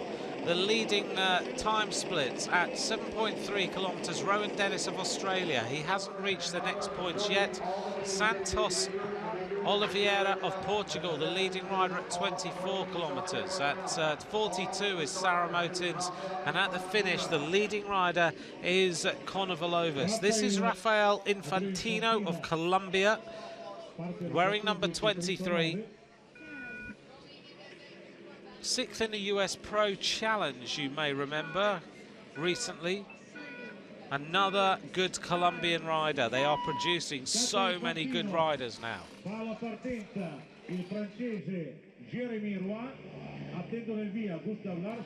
You think of riders like Quintano and Betancourt, other Colombian riders. It's been a long time. Previously, we always remember those, oh, a cat coming out, and Infantino nearly had a little bit of a close call with that cat who jumped up at him to say hello. That was close. He didn't even look fazed. Maybe that happens all the time on the streets of Colombia. At least it wasn't a black cat. It won't have brought him any bad luck. Look at that. He thought, oh, don't know what to do now. Let's jump up, let's run onto the barriers. He won't be doing that again in a hurry.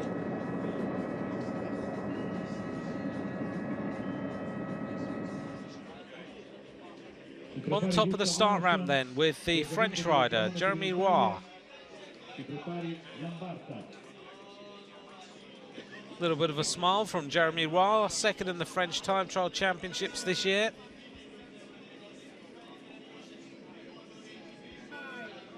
Getting himself ready to go as we wait the arrival here at the finish of Patrick Gretsch, heading towards the finish line. Well, he was riding really strongly earlier on. Shows that you have to measure your effort all the way along the route. Patrick Gretsch sprinting his gear towards the finish line, and he is going to be second fastest so far. 1 hour 10 minutes 50.88 is average speed, right on 49 kilometers an hour. Third fastest so far. Konovalova still the leader at the finish. Un'escoriazione sul lato sinistro, sicuramente sarà scivolato, noi non abbiamo potuto notare questo momento, ma come vediamo da questo replay, da nostre telecamere, vediamo effettivamente la sua... Lovely slow motion shot of Patrick Gretsch as he reaches the finish line. Back out on the course, and this man, another cat running out. What is going on this route? Another cat appeared on the left-hand side. Nelson Oliveira racing through there. Well, this rider's going well. Let's forget cats. Konovalova's the leader at the finish line, but this rider now trying to set the fastest time. This is the Moldovan. He's been riding really well out on the route. He is going to go close. In fact, he is going to go quickest. 1 hour 10 minutes 23.98. And when did Moldova ever lead a World Championship? Is this the first time? It might not be for long, but Sergei Tvetkov of Moldova is the leader of this World Championship time trial. Meanwhile, more riders going through our first time check. Rohan Dennis remains in charge there. 7.3 kilometres then for all the Australian fans. Rowan Dennis is the leader, 9:55.90 at the finish. The leader is the Moldovan Tvetkov, ahead of Konovalovas, ahead of Mikhailov of Bulgaria. 50 riders now have reached the first time split. It's Dennis from Zakharin, from Bodnar, from Gretsch, Sanchez, Santos Oliveira, Tvetkov, Machado, Sweetsoff has gone through there in 9th place. Other notable names, Gusev at 11th place, Roach at 12th. Gustaf Larsson, the Swedish time trial expert, underway, silver medalist in this race in 2009, 10th in 2010. Tall rider, isn't he, Gustaf Larsson? Getting himself started, the Swedish rider. He's got a lovely time trial style. Let's see if he can set some of the fastest times out on the course. Back now with the Czech Republic rider. This is Jan Barta, 7th in the race in 2012. He's a good time trialist. So Jan Barta now underway.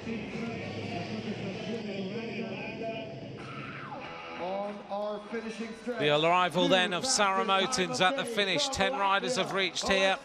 The time to beat, 1 hour 10 minutes 23.98. It looks like the I Am Cycling rider, Sarah Motins, the Latvian rider, racing towards the finish. He's giving it full beans. He's going to hit the line now.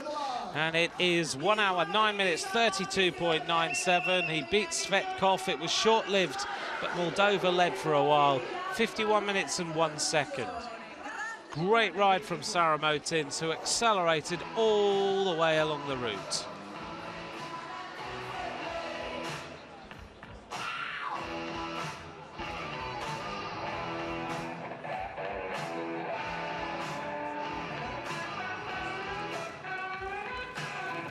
So Sarah Motins finishes there. This is the current standings at the finish line. Sarah Motins the leader, ahead of Tvetkov, ahead of Konovalovas. Patrick Gretsch down in 5th, Machado in 6th place. The start then of Nicky Terpstra, the Dutch rider who rides for Omega Pharma Quickstep. He won a World Championship team time trial at the weekend. They only just did it by 0.81 of a second. Terpstra now on the top of the start ramp. 52 riders have reached the initial time split. The leader still is the Australian rider, Rowan Dennis. Dennis, 9 minutes 55.90. It'll give us a good indication of how well he's going when he gets to the second sector at 24.1. Nicky Terpstra, winner of Dwaalsdorp Vlaanderen, with a breakaway, a lone time trial to victory as we go back out on course with the next rider to reach the 24.09 kilometre point. This is the Goose, Vladimir Gusev, 29.09.91, good enough to be in the top 6.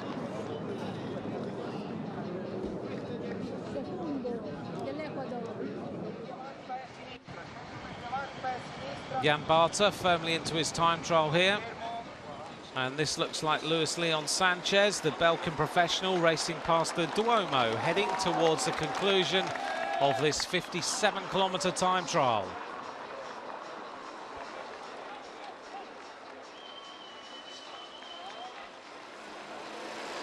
The photographers sitting there on the left-hand side, they've chosen their spot, decided where they're going to sit. Back on the starting ramp then, with the next rider to go. This is Bobby Jungels of Luxembourg.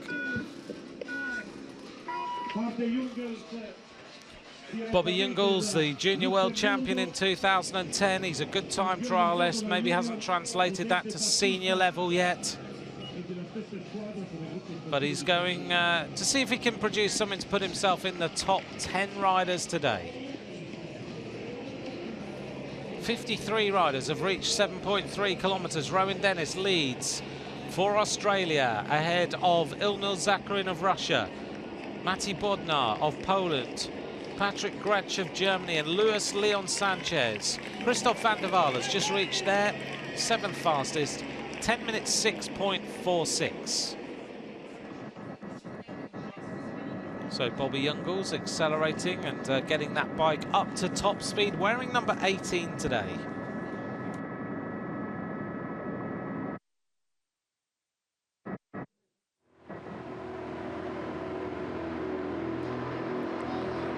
This is the man who is setting the roads on fire so far. This is Rowan Dennis as he heads now towards the second time split. Lovely shot through the heat haze. Don't be surprised if he isn't very, very close to the time of Santos Oliveira, because the heat haze and the camera foreshortening where he is on the road. But Rowan Dennis is looking very, very good.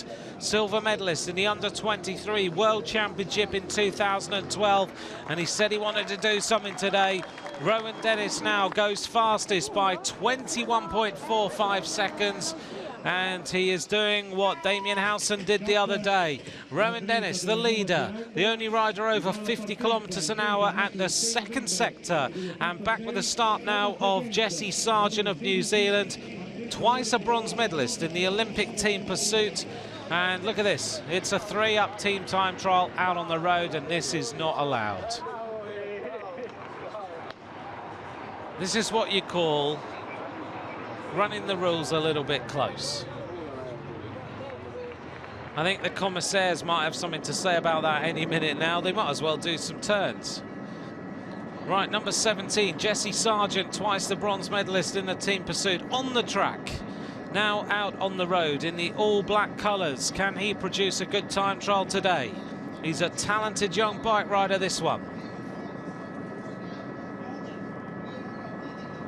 So let's remind ourselves the state of play at the second time check, 24.1 kilometres.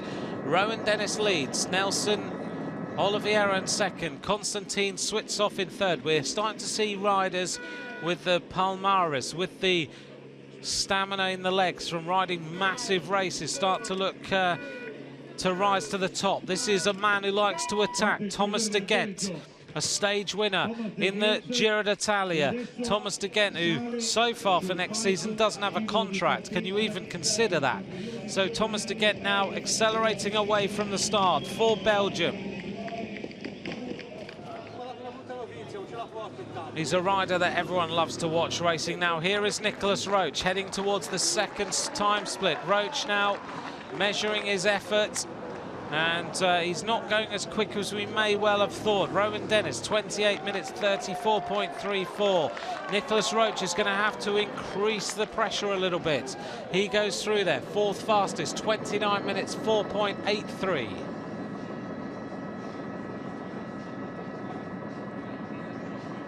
Looking down on Thomas de Gent.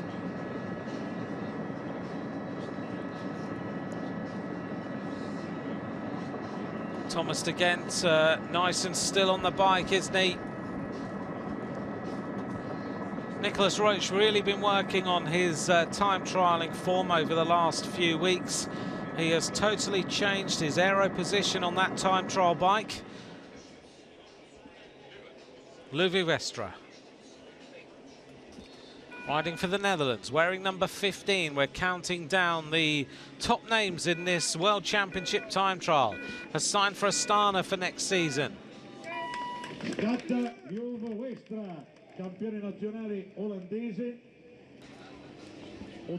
Louis Vestra then off the start ramp, rocking that bike as we wait at the finish for a couple of riders to conclude their time trial. The next rider to finish here is the rider from Finland, Samuel Pukala, who finishes 10th fastest so far, followed by the Eritrean rider Meron Russum, 1:15.18.23. Here's the three-up team time trial as they work their way through the corners. The rules of racing are you can't do this. You have to drop back 10 meters, move to the other side of the road, and there's plenty of space to do it. But Nelson Oliveira has been the rider who's looked quick out on the course, and the other rider sitting in his slipstream. Just over an hour now for Nelson Oliveira of Portugal as he races past the Duomo, and we see the arrival of the next rider to the line. This is the Ukrainian rider. This is Vasiluk. 8th fastest, 1:11.41.10, 48.4 kilometers an hour. 57 riders have reached the first time check, and still Rowan Dennis is the leader as we go back to a stage winner in the Giro d'Italia. This is the British rider Alex Dowsett of Movistar. Dowsett has won the longest time trial in a Grand Tour this year, a distance of 54.8 kilometers, so just a couple of kilometers shorter than today. He was, for many, the surprise winner in the Giro d'Italia time trial this season, but he's an out-and-out time trial specialist, Alex Dowsett. I know he's been ill in the last 3 weeks, so I don't know whether Dowsett can produce anything like the Giro d'Italia time trial that he did, but you just don't know with him. 24.1 kilometers. Bert Grabsch heading to the line there. 29:15.37. Once he gets the gear going, he'll start to accelerate. He looks quick, but he's not going that fast. He's 5th fastest now. Still the same point he was at the first split. Well, Rowan Dennis now has been eclipsed. I've just heard on Radio Tour that Rian Barta of the Czech Republic has gone quickest by a slender margin at 7.3 kilometers. He goes fastest by 0.47 of a second ahead of Rowan Dennis. So really nip and tuck there. The arrival then of a winner of a stage of Paris-Nice, a great rider at short stage races. This is Luis Leon Sanchez as he races towards the finish line. The fastest time, 1 hour 9 minutes 32.97 by Sarah Motins. Luis Leon Sanchez 5th quickest. He'll drop way out that leaderboard by the end. 1 hour 10:41.43 for the Belkin rider Sanchez riding for Spain. Here's the hot seats. It's Latvia, Moldova and Lithuania in the 3 seats. We go back now to a rider who has finished in an under-23 World Championship on the podium, and this is Rasmus Kwalder of Denmark. He finished silver medalist in 2011 in Copenhagen. Lasse Hansen, his contemporary in the Danish team, has already finished on the podium in the under-23 events. So we'll see whether Rasmus Kwalder can do something today out on the route.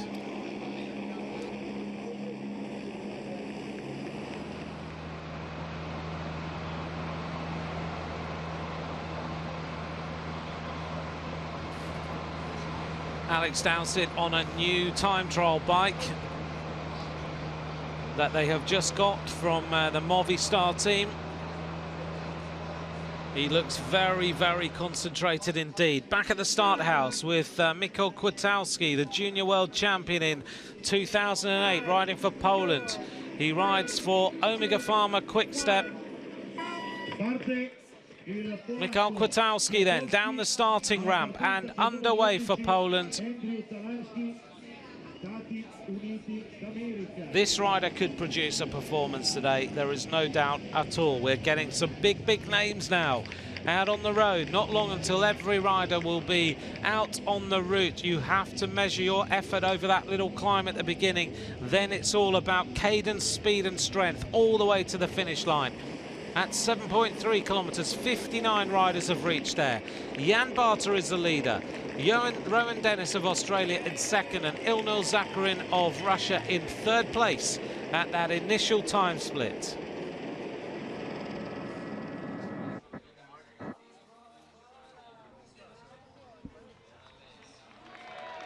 Kwiatkowski kicks the bike round that left-hander. Accelerates away, really looking fast, isn't he? Looking pretty strong already. So Kwiatkowski getting right up to speed.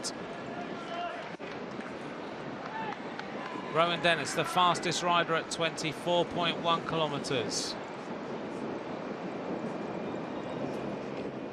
So Kwiatkowski in the red and white colours. We'll see how he does out on the route. We're going to go back to the start ramp with the American rider, Andrew Talansky, another Garmin Sharp rider. A little bit of a smile there from Talansky. Second in Paris-Nice, 7th in the Vuelta, 10th in the Tour de France. He's got a great palmarès. Andrew Talansky, can he translate that into a top 10 finish in the World Championship time trial today?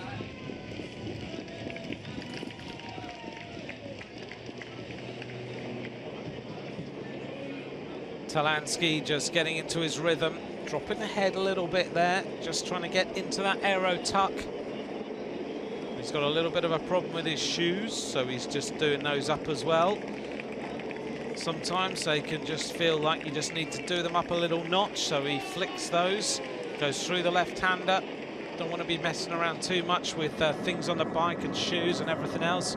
So Talansky just adjusting the saddle position a little bit, just getting comfortable and getting into his rhythm, wearing number 11. All the ones. Will he be on the top step of the podium later on today?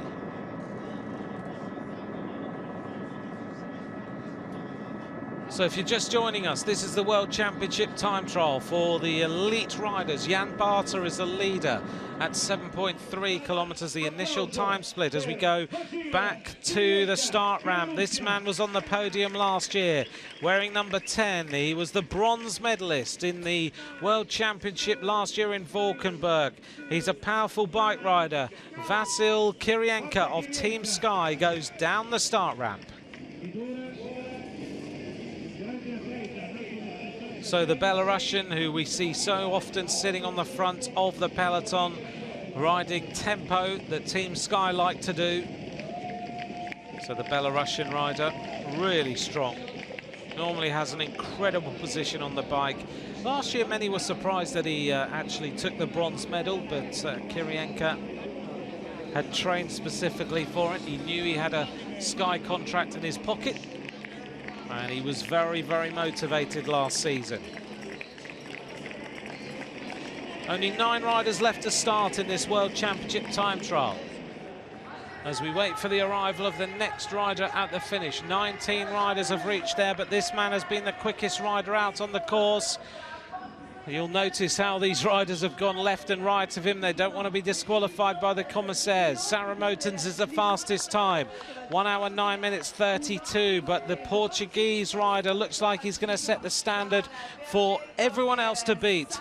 This is Nelson Oliveira racing towards the finish line, and it looks like he's going to have the fastest time, which he does. That's a very, very fast performance. 1 hour, 8 minutes, 51.08, over 50 kilometers an hour, and he goes top of the leaderboard.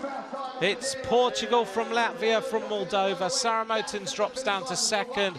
Tvetvikov is in third place for Moldova, and Nelson Oliveira goes into the hot seat.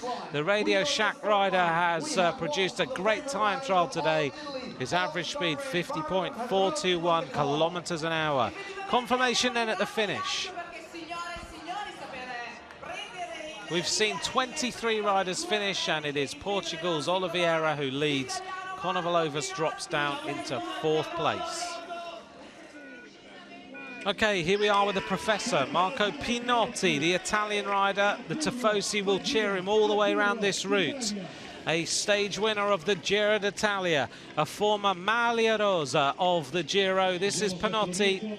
He's a very, very good time trialist indeed, and he's now underway.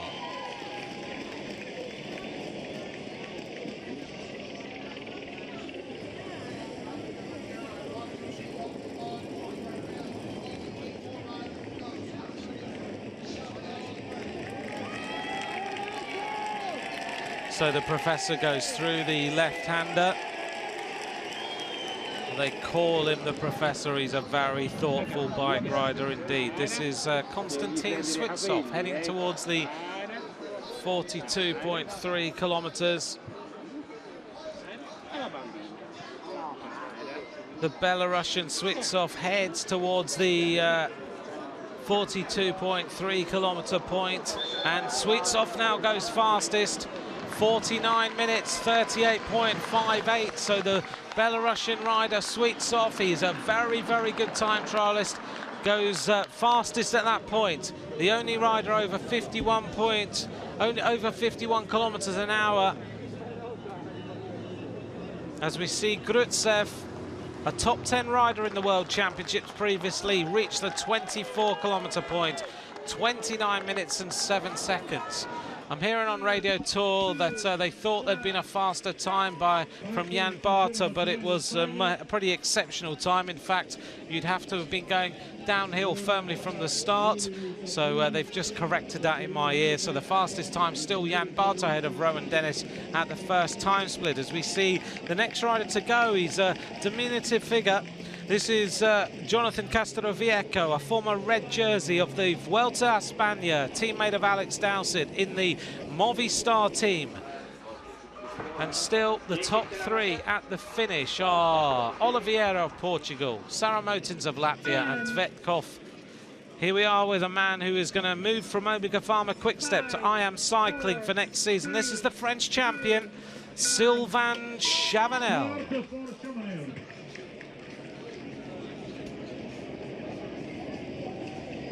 Good teammate of Sylvain Chavanel. Jerome Pino is sitting about 5 seats away from me right now, and looking forward to commentating on Sylvain Chavanel's performance.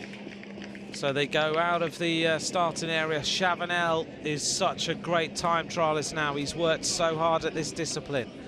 Everyone wondering why he's moving from Omega Pharma Quickstep, but I Am Cycling will give him a few more opportunities as a team leader, and they are building that squad nicely through the left-hander, and now he will accelerate and away wearing number 7. Only 6 riders now left to start, and at the first time split 64 riders have reached there. And having heard on Radio Tour that there was a new fastest time at the 7.3 kilometer point, let me just show Jensie van Rensburg there. He's now finished, the 25th rider to finish, and Van Rensburg, Reinhard Jensie van Rensburg, 9th fastest, 1 hour 11:29.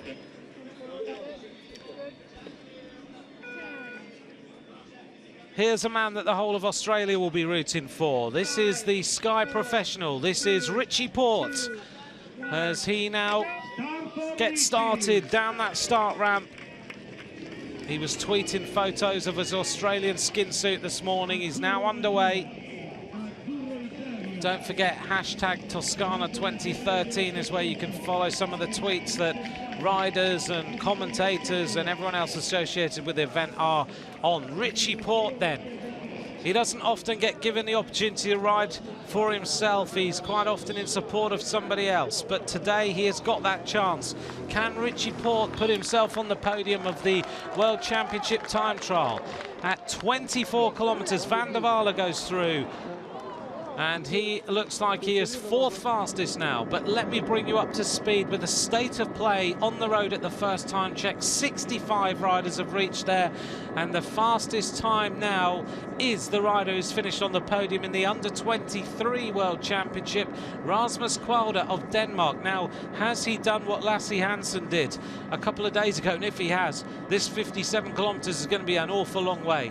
Rasmus Kwalder, the fastest rider, 9 minutes 54.5. Jan Barter second, 4.98 seconds down. Rowan Dennis third, 5.45 seconds down. Richie Porte is underway for Australia. We turn our attention back to the second of the Italian riders. He was the under-23 world champion in 2008 as the Tifosi now cheer off the start ramp Adriano Malori as he gets underway. Now he's going to try and accelerate up to top speed. He's a very, very good time trialist, is Adriano Malori, and a real darling of the Italian fans. You can hear them cheering him on. Adriano Malori now. Here he goes. Can he produce a podium finish in this World Championship time trial today?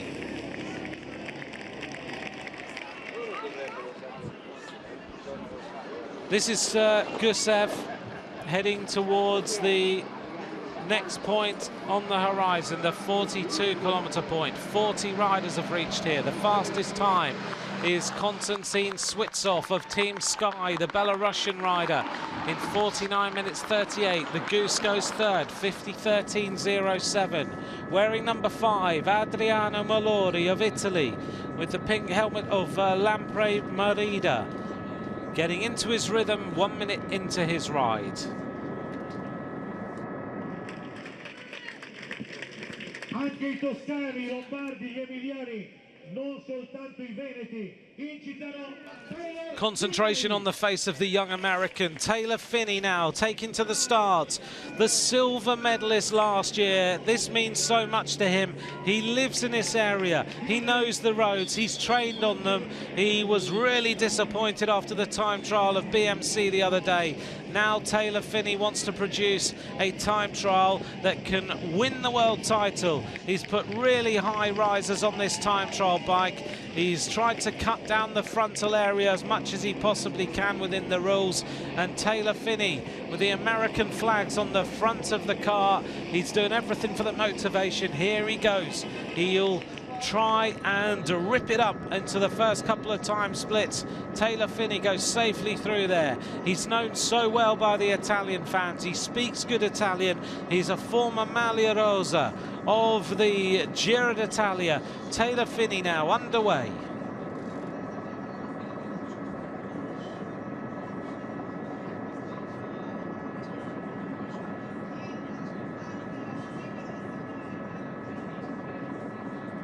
Just hearing then on Radio Tour that Andrew Talansky has just reached the 7.3 kilometer point. As we see the Australian rider now, Rowan Dennis, heading towards 42.3 kilometers. This man is on a ride today. There's no doubt about it. He's wavering just a little bit. This is an exhausting effort out here in the sunshine in Florence. He's going to be pushed close by Sweetsoff, but he goes fastest now at 42.3 kilometers. The Australian rider, Rowan Dennis, looking strong and pedaling well. His teammate, of course, the young rider, Damien Howson, has been the rider who won the title the other day. We turn our attention back now to the start of the Tour de France winner.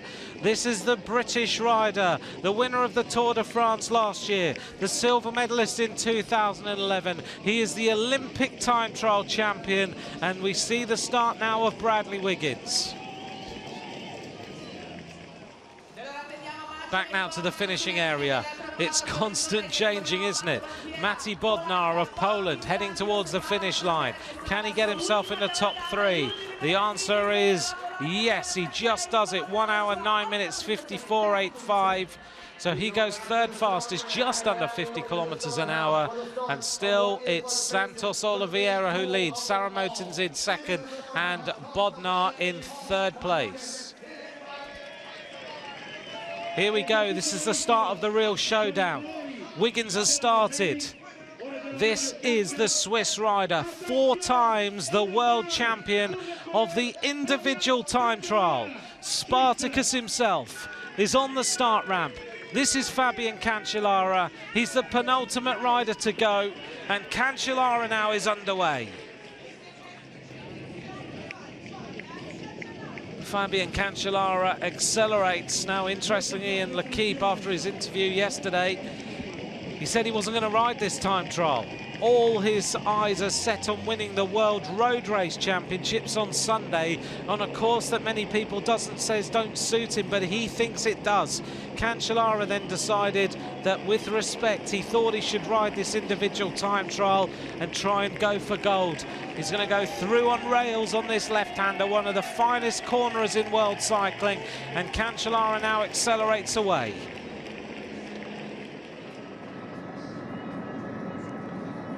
Well, everyone, we've got 1 rider left to start, and then we can just marvel at the speeds that these riders are going to go through. The time checks at.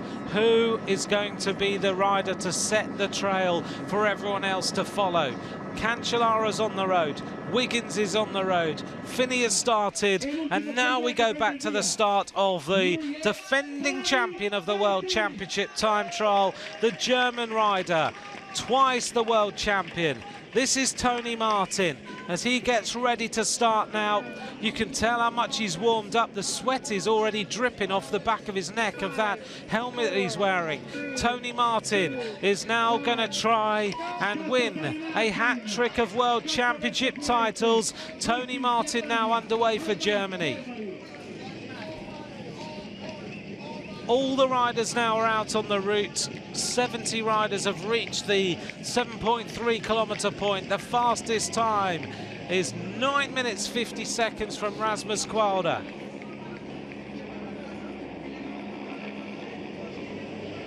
So Tony Martin now underway. All riders are out on the route. Let me bring you up to speed with the time splits that we're looking at.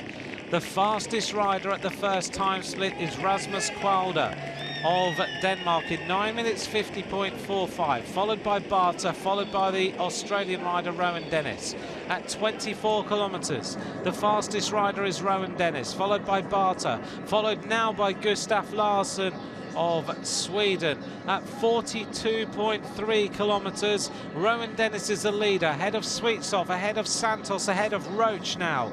And at the finish, it is Santos Oliveira who leads, ahead of Saramotins, ahead of Bodnar. Out on course now with Fabian Cancellara, and we'll get a good indication at 7.3 kilometers of how everyone's doing. And now I'm hearing on Radio Tour that the fastest rider at the first time split is the Frenchman, Sylvain Chavanel, goes leader in 9 minutes 48.93, 1.52 seconds ahead of Rasmus Kwalder and 6.5 seconds ahead of Barter and just under 7 seconds ahead of Rowan Dennis. Sylvain Chavanel has powered his way up the first climb.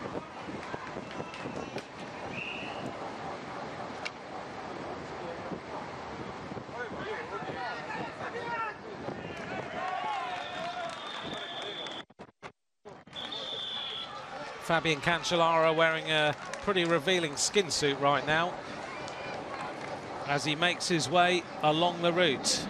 Tony Martin wearing number 1, looking down on him as he churns the gear over. He towed Omega Pharma Quickstep to a fantastic win ahead of Orica Green Edge at the weekend.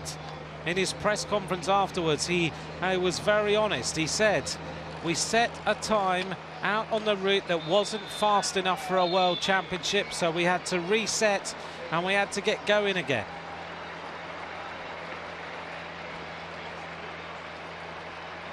So the reference point right now, maybe not a good reference point, but Santos Oliveira. Tony Martin already 6 seconds faster. Look at the cadence that he's turning these pedals over at. The toes going down, lifting the heels so nicely, absolutely effective and efficient. Tony Martin will want to deal a hammer blow to the thoughts of Brad Wiggins and Fabian Cancellara at the top of the first climb and on the checkpoint. He's looking very, very lean indeed. But look at this, Wiggins and Martin pretty head-to-head. Cancellara, they're saying, is already fast out on the route. And Cancellara has been working really, really hard in the Vuelta a España, being able to climb, and he's looking so lean right now. Cancellara right forward in the saddle, looking comfortable. You can hear that disc wheel churning along.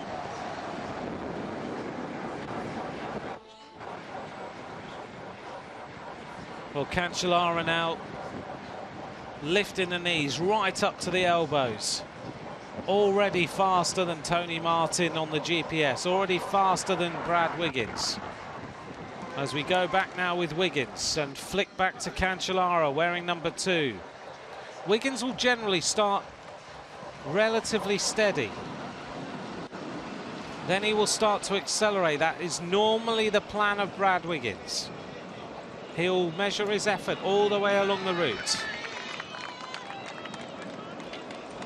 The big question for everybody, though, is that Wiggins, since the Giro d'Italia, had a really barren time. He was injured after that crash and also had a terrible bout of illness. He's really struggled this season, but I've asked his coach, I've talked to people who've interviewed him. Is Wiggins focused and on form? And everyone has said, yes, he is. He's on it. He looks good. He's put some power on, as you can see. He's not as lean as he was. He's looked to add a little bit of bulk so he stays a little bit more healthy and gets a little bit more power, with the aim, of course, as he said, of going for the Olympic track title and ending his career with a gold medal. But so far he isn't measuring the effort of Cancellara and Martin, but he won't worry too much about that. He's been training out in Verbier in Switzerland at altitude. Look at the number of fans now on this climb as Wiggins makes his way to the top. He looks very, very steady, wearing number 3. Cancellara is flying. 20 seconds ahead of the reference point and 5 seconds ahead of Martin and 12 seconds ahead of Wiggins. At the finish line then, this is former winner of the RAS in Ireland. This is Bagdonas of Lithuania heading towards the finish line. He'll be way down on the fastest time, 1 hour 13, 14.95.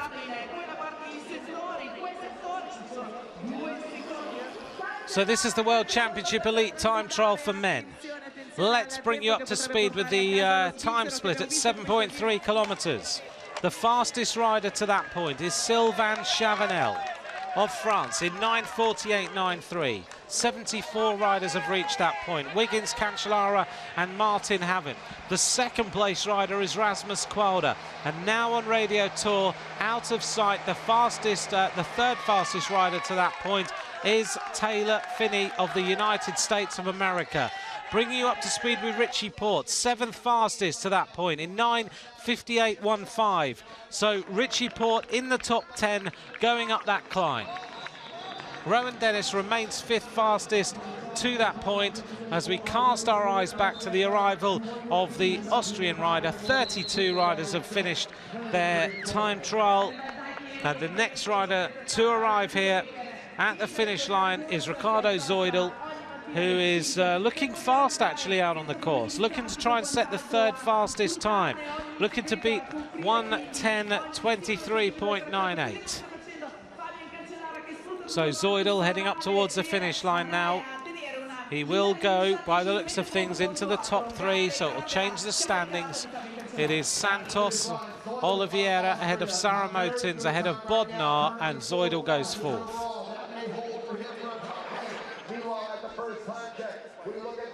Well, we haven't seen him reach the 7.3 kilometre point on screen, but we're told now that Brad Wiggins goes through the first of the intermediate time splits at the top of the climb, 4th fastest.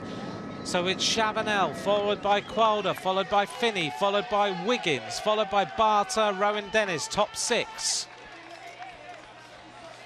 Cancellara is absolutely motoring.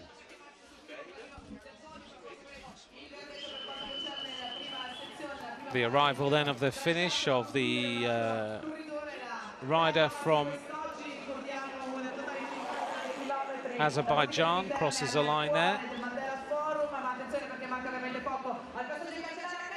Oh, sorry, yep, Azerbaijan, handoff, crosses the line. Well, I'm just going to update you on the, as we see riders coming in here, let's just concentrate on Konstantin Switsov, heading towards the finish line. 34 riders have finished. This will be the 35th rider to complete the course, and Konstantin Switsov is going to set the standard for everyone else to beat. The Sky rider from Belarus, 1 hour, 8 minutes, 36.19, 14.89 seconds faster. Konstantin Switsov then is top of the leaderboard with an average speed of 50.6 kilometers an hour. Well, let me just update you on the 7.3 kilometer point because we haven't seen him arrive there. Fabian Cancellara is now the fastest rider at the opening time split. 9 minutes 38.07, a blistering 10 seconds faster than Sylvain Chavanel, 12 seconds faster than Rasmus Qualder, 12 seconds faster than Taylor Finney, and a huge 15.75 seconds faster than Brad Wiggins.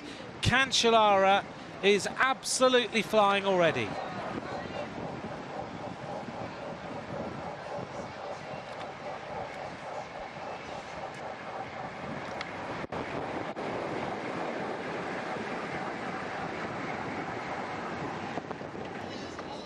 Here is Tony Martin heading towards the top of the climb at 7.3 kilometers. He's just raced through there. His time is 9 minutes 38.43. He is 0.36 of a second down on Fabian Cancellara. So the top riders at 7.3 kilometers. Fabian Cancellara, Tony Martin, Sylvain Chavanel, Rasmus Qualder, Taylor Finney and Bradley Wiggins. Tony Martin is on his aero tuck going downhill. So here's confirmation on the screen. Cancellara, 0.36 seconds ahead of Tony Martin, 10.86 ahead of Chavanel, 12.38 ahead of Qualder. Finney is 5th, Wiggins is 6th.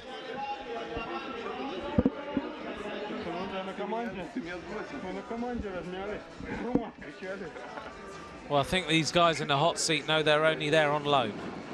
Wiggins now has got to start working hard. A little bit of sweat appearing on the left-hand shoulder as Wiggins looks for the fastest route. Can he now produce a time trial to put him in the top 3?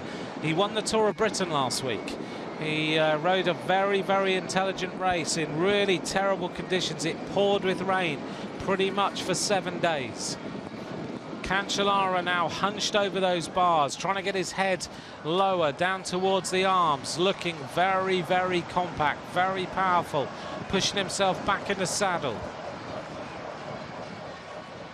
But look at Tony Martin, a man on a mission, wearing number 1, looking for a hat-trick of victories and looking as fast as a Lamborghini right now. He's absolutely motoring, this German rider.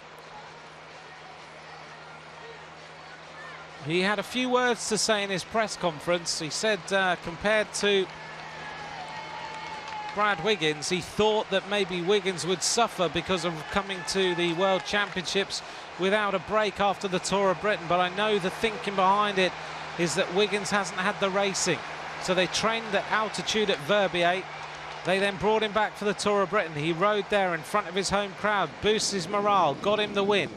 And now Wiggins has got to try and dig deep and win a time trial. But the difference is that Tony Martin and Cancellara have been riding the Vuelta a España, albeit in the mountains, but that's going to produce some real strength. And maybe the preparation of Cancellara and Tony Martin will be better. So 77 riders, all riders have reached the first intermediate split. It's Cancellara leads, ahead of Martin, ahead of Chavanel, ahead of Qualder, Finney, Wiggins, Barter, Rowan Dennis still in the top 10. So is Richie Porte of Australia, 10th fastest. Richie Porte will go downhill quick and then he'll use his power on the flat. At 42.3 kilometres, it's Rowan Dennis who is the leader, but remember there's a big gap between him and Cancellara, Martin, Wiggins, Finney and everyone else. 37 riders have finished and the leader is Switsov of Belarus.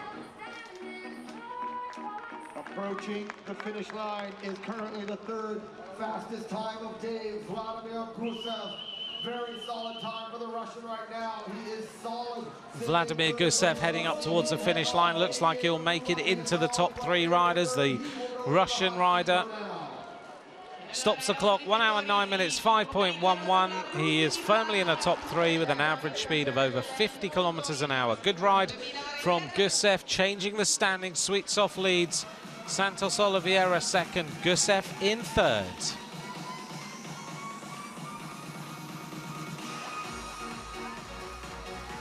Five riders have made it inside 1 hour 10 minutes. I think we're going to see some really fast times by the end of this race. And here's the standings at the finish line right now. Switsov leads, Santos second, Gusev third, Saramotins fourth, and Konovalovas makes up the top 8 riders.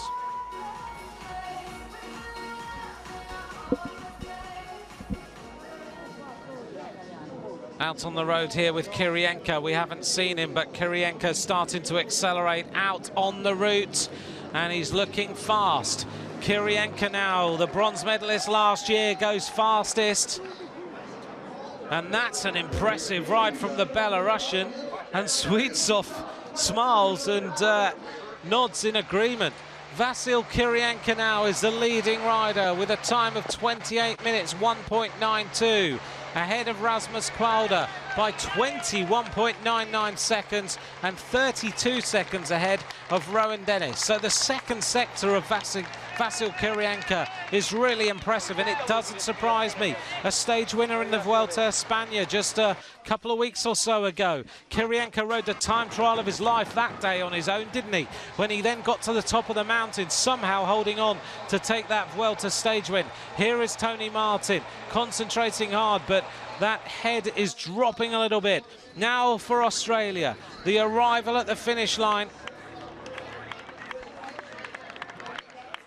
of Rowan Dennis. He's not far away now. Here he goes. Can he set the fastest time? 1 hour 8 minutes 36.19. Rowan Dennis looks like that last few kilometers has really hurt him. It's a long, long way. 57 kilometers. Can he do it? 1 hour 8 minutes 36.19 from Switsov, who's a really powerful rider. The stamina of Switsov may well have told over the final sector of this individual time trial. Rowan Dennis desperately trying to hold on. Can he now be in the top 3? He doesn't beat the time of Switsov, but he could put himself into second place at the finish. Rowan Dennis crossing the line, heading up to the finish now in 1 hour 8 minutes 45.98. He puts himself in the hot seats. A good ride from the young rider from Australia. Rowan Dennis now second fastest so far, 9.79 seconds down on Switsov. Just to give you an idea, Switsov took 14 seconds out of Rowan Dennis in the last 15 kilometers. The Tifosi cheer. Marco Pinotti reaches that time check, and he's 4th fastest.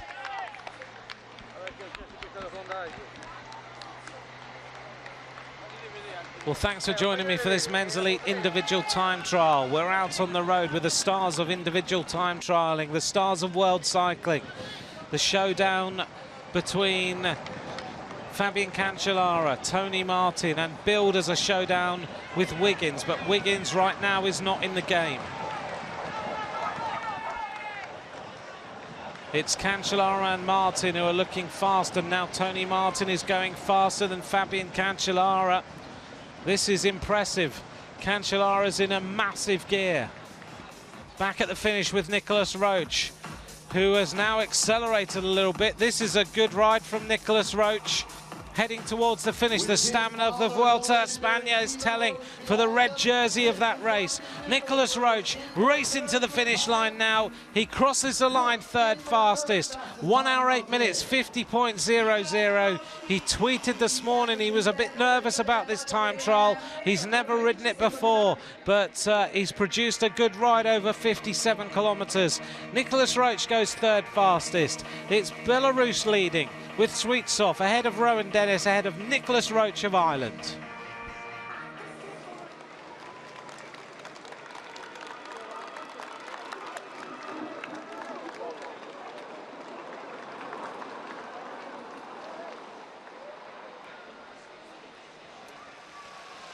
Well, it's an enticing run-in, isn't it, to the finish when you've got the names of Martin, Cancellara, Wiggins, Finney, Mallory, Port, Chavanel, Castroviejo, Pinotti, Kirienka, Talansky, Kwiatkowski.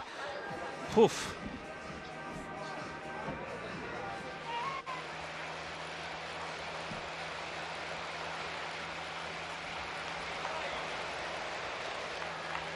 Look at the size of the chainring that Tony Martin's got on. You could eat your dinner off that, it's so big. 58 tooth, I think he's using today.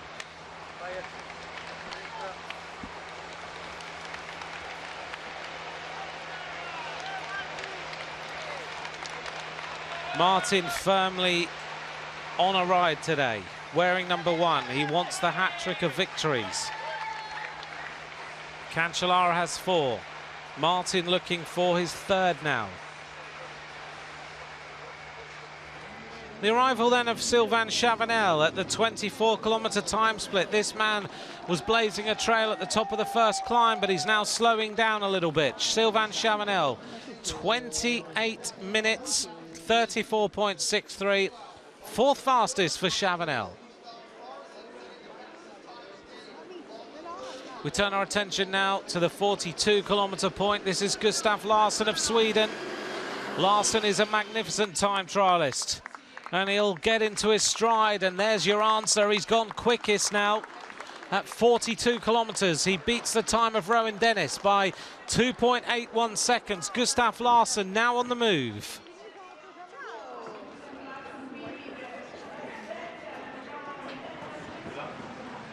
Cancellara looks more urgent. He's in a big cadence, isn't he? He's really spinning the pedals over. Thought it was amazing in L'Equipe that he said he wasn't going to ride this individual time trial.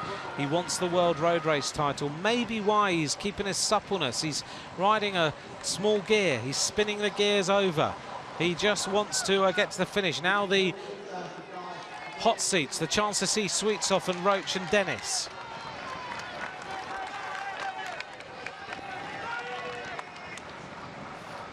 Cancellara looking strong, isn't he? I don't know whether he's got the speed to beat Tony Martin today. Martin is looking magnificent out on the course as we get the comparison. He's still fastest. Wiggins is 24 seconds down right now. Here comes the arrival of the next riders to complete the course. 42 riders have completed. And Bert Grabsch heading towards the finish line in a big gear of 1 hour, 9 minutes, 17.66. Bert Grabsch goes 6th, 41 seconds down from the leader, Sweetsoff.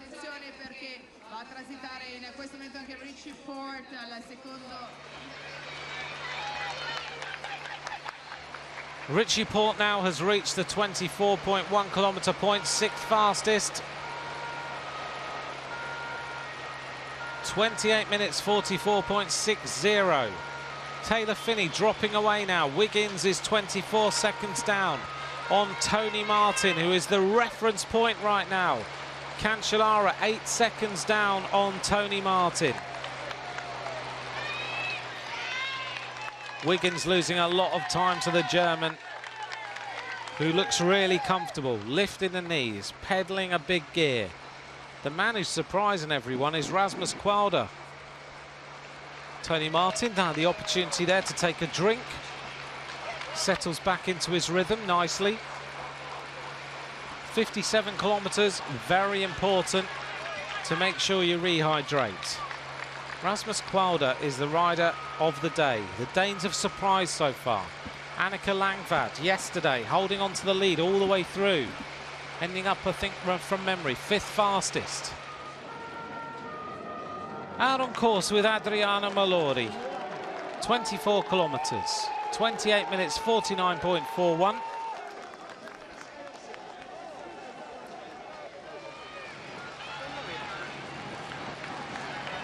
Malori goes 9th fastest.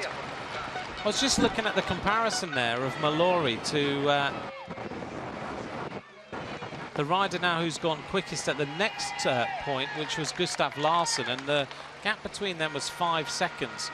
And further on down the road, Gustav Larsson is now top of the leaderboard, so he really accelerated. So it shows you that the point between 24 kilometres and 42 is a telling point of this individual time trial. It could change the standings, so we will get a good idea later of how everyone's doing. This is Taylor Phinney now. Taylor Phinney approaching the 24-kilometre time split. The fastest point here is Kirienka with 28 minutes 1.92. Taylor Phinney racing towards that split now, and the time is 28 minutes 22.74. Second fastest now for Taylor Phinney at the second sector of this individual time trial.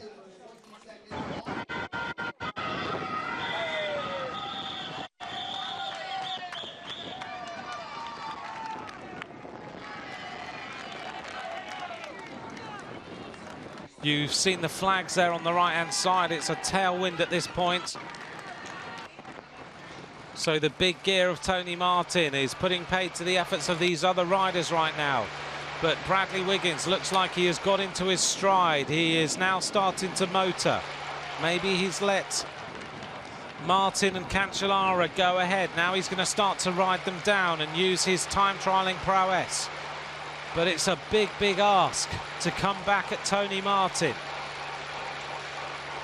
Wiggins right in the centre of the road, though, churning the gears over. There is no rock and roll on Wiggins whatsoever.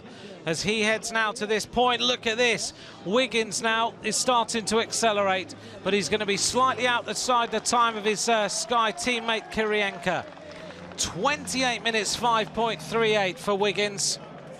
51.456 kilometres an hour. He goes ahead of Taylor Phinney by 17 seconds.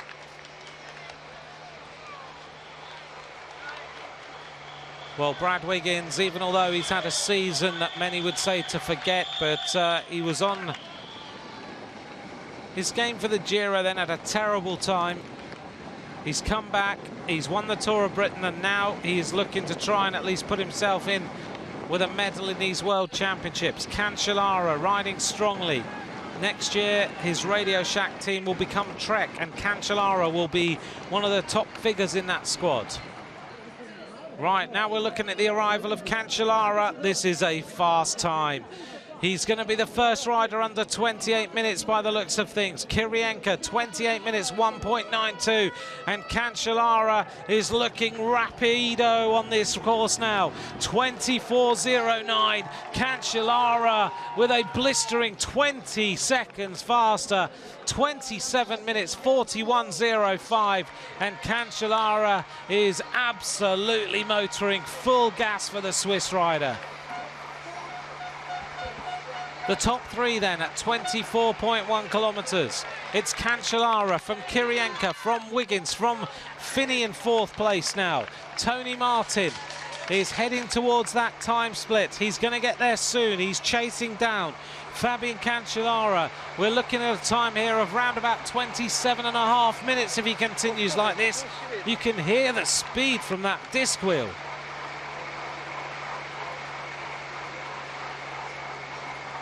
The big question now is where the medals are going to go to, because Martin looks like he is the rider who's head and shoulders above everybody right now. But remember, you can go out too hard in this time trial. It's the longest individual time trial ever in the World Championships by over 7 kilometers. But Tony Martin is answering every single question of the pre-race build-up. Tony Martin heading towards the intermediate time split. He is going to blitz the time of Cancellara by 13 seconds. 52.631 kilometers an hour. So, at the second sector, Martin leads, Cancellara second, Kirienka third, Wiggins fourth, Finney fifth, Quada in sixth. For the Australian riders, Dennis in seventh, Port in 10th place. And Tony Martin is on the ride of his life.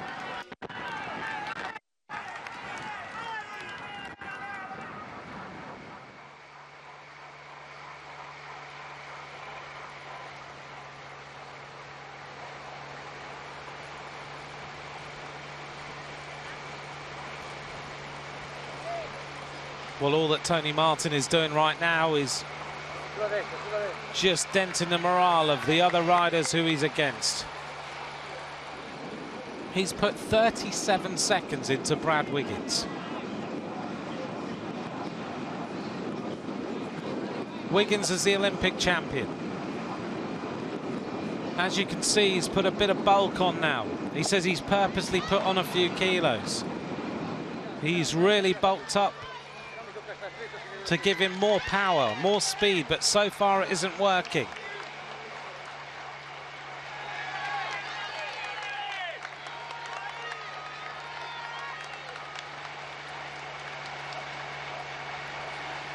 At the 42-kilometer point, Gustav Larsson is the leader with a time of 49 minutes 30.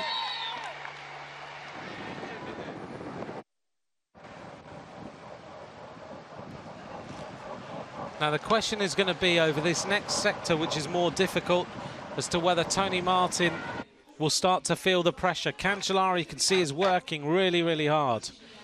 Those shoulders that we don't often see rocking and rolling, and he's much more slender. Nicholas Roach is not, I don't think he's very happy with hot seat. Talking to Sweets off. Rowan Dennis over there on the left-hand side.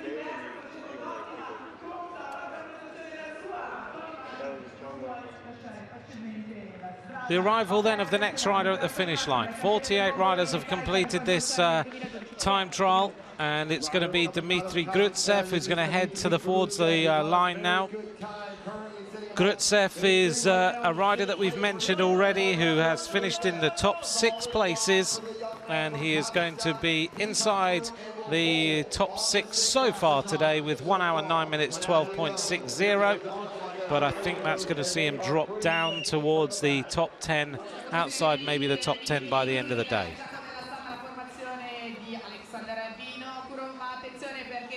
Next rider to finish should be Alex Rasmussen. We haven't seen him so far. Still at the finish then, to remind you, Sweetsoft leads, Dennis of Australia in 2nd place, and Nicholas Roach in 3rd place. That is the standings right now. A little bit grayer at the finish line, which is unusual. It hasn't rained on this course ever yet since the new road was laid. Let's hope it doesn't happen today. Cancellara and Martin are now pretty neck and neck, 10 seconds separating them. Wiggins 25 seconds down, so it looks like he's now holding position, and it looks like Cancellara's coming back at Martin just a little bit now, so he is upping the pace. Wiggins is starting to go ahead of Kirienka, so looking right now that the medals that we expected, the top 3, could well be exactly what was predicted.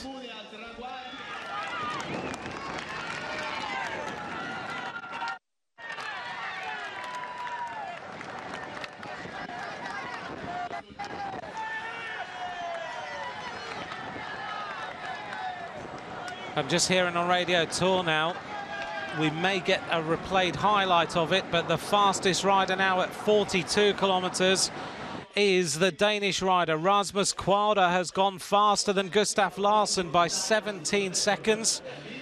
Stacey Kelly looking after Nicholas Roach there. We saw her the other day. She is the soigneur to the Anpos Sean Kelly team. and you may tell a relative of Sean Kelly.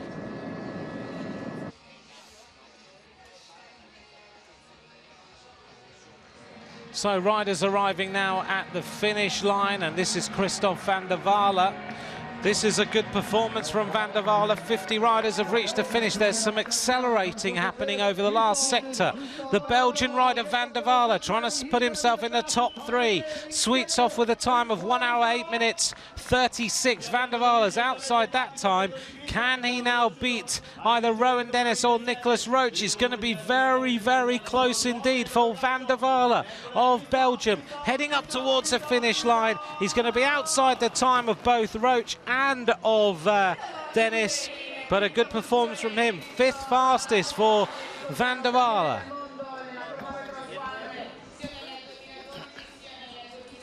Christophe van der Waele wearing number 25, so we're really starting to see the big names start to finish now. The top 3 at the finish.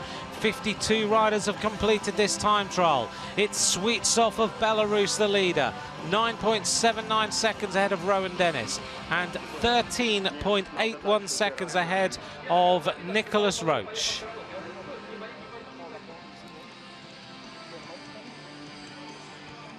Right now, Rasmus Kwalder has gone through the 42-kilometre point with a time 25 seconds faster than Sweetsoff, 41 seconds faster than Roche.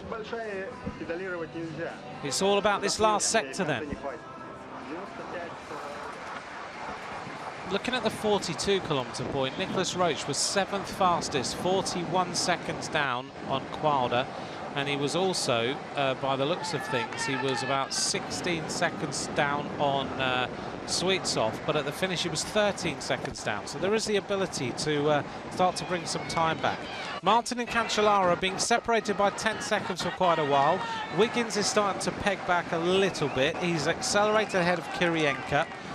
And Cancellara, you can see, is just trying to up the pace. He's looking for a little bit more speed. And where Cancellara makes up the time...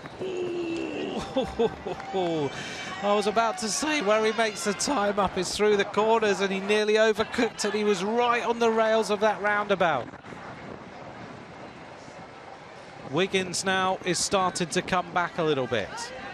Don't write off Bradley Wiggins yet, because he is riding these riders down and he will know exactly how much effort he has in the tank. Here is Kirienka. What a time. Look at this. Rasmus Kwalder went through there in 49 minutes 13.09, and Vasil Kirienka of Team Sky has just blown that completely out the water. 47 seconds faster as we see a replay of Cancellara. Vasil Kirienka now is the fastest rider, the first rider over 52 kilometers an hour. Rowan Dennis, what a great performance from this young man today. Who's to say he won't be sitting in that hot seat as a winner of this world title in the future? It's a long time trial. But Kirienka now is the story of the 42-kilometre point. He has gone fastest by a blistering margin of 47 seconds. And I'm just looking here at the time that he's taken out of Rasmus Kwalder. At the last time split, Kirienka was ahead of him by 22 seconds, and now he is a fantastic 47 seconds ahead. So Kirienka looking good. This is the next little uphill section. There aren't many, but Wiggins and Martin and Cancellara still the top 3 riders in this time trial as far as GPS is concerned. Cancellara's got back into his rhythm now.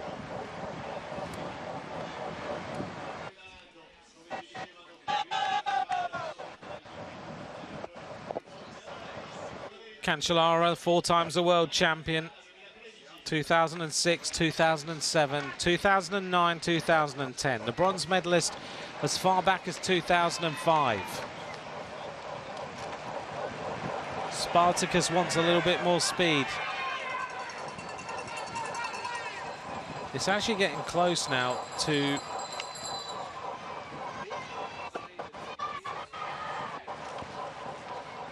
Martin is, what, 37 seconds ahead of Wiggins. Doesn't look like that's going to be doable for the British rider. see how hard Cancellara is working. He really is. He's really lifting those knees. He's trying to get a little bit more speed out of that bike if he possibly can. He knows how fast Martin is going. We go back to Marco Pinotti, the professor, the Italian rider, the winner of the time trial previously in the Giro d'Italia in Milano, when Ryder Hazedal took the victory in the overall. The BMC rider races through there. Marco Pinotti, third fastest time, 49.27.75, but he's a minute down on Kirienka.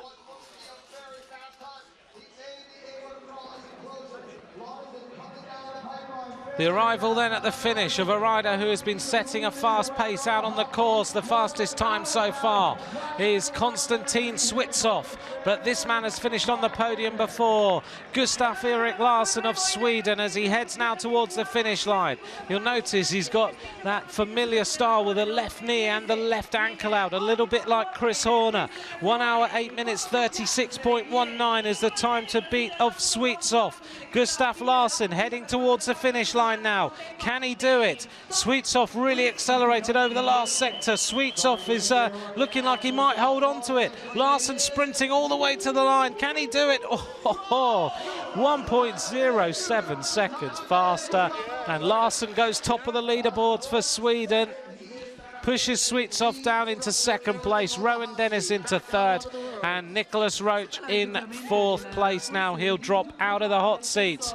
He had to sprint for everything he was worth, but Gustaf Larsson, the silver medalist in 2009, he goes top of the leaderboard. So Richard, it's my dream. Can I say just only one time? New fastest time, okay? That's good? That's good. Ok, new fastest time. E allora l'altro va a sedersi su quella che Richard definisce hot chair, cioè la sedia del current leader, colui che in questo momento è in testa, una sedia che diventa mentre passano i minuti sempre più calda, davvero sempre più hot e anche sempre più alta. Confirmation at the finish line then of the times.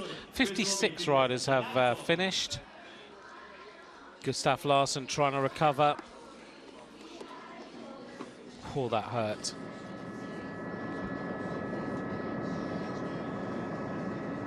So we're out en route with number 10, Vasil Kirienka, the bronze medalist in 2012.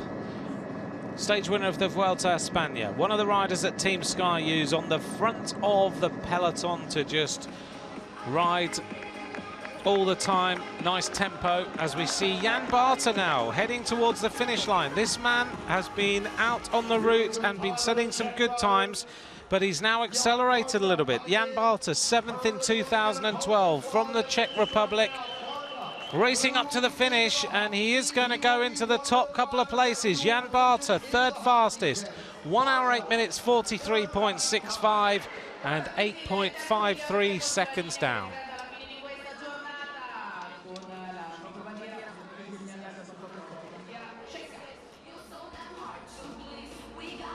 57 riders have completed this individual time trial. Gustaf Larsson is the leader at the finish, ahead of Switsov, ahead of Jan Barter. Rowan Dennis now out of the hot seats, unfortunately for Australia, in fourth place. Nicholas Roach of Ireland in fifth place. 71 riders have reached the 42-kilometre point, and it is Wiggins is coming back at Cancellara now. Tony Martin looks like he's riding into gold medal position at this moment in time. But Kirienka leads, 48 minutes 26.07 at the 42-kilometre point. He's 47 seconds ahead of Rasmus Kwalder at the initial time check. It was Kwalder who was in fourth place at that point. Kirienka didn't even figure. He was way down the leaderboards. Wiggins is coming back now at Cancellara. Are we seeing the emergence of the Olympic time trial champion? Look at this, with every turn of the pedals it's coming down.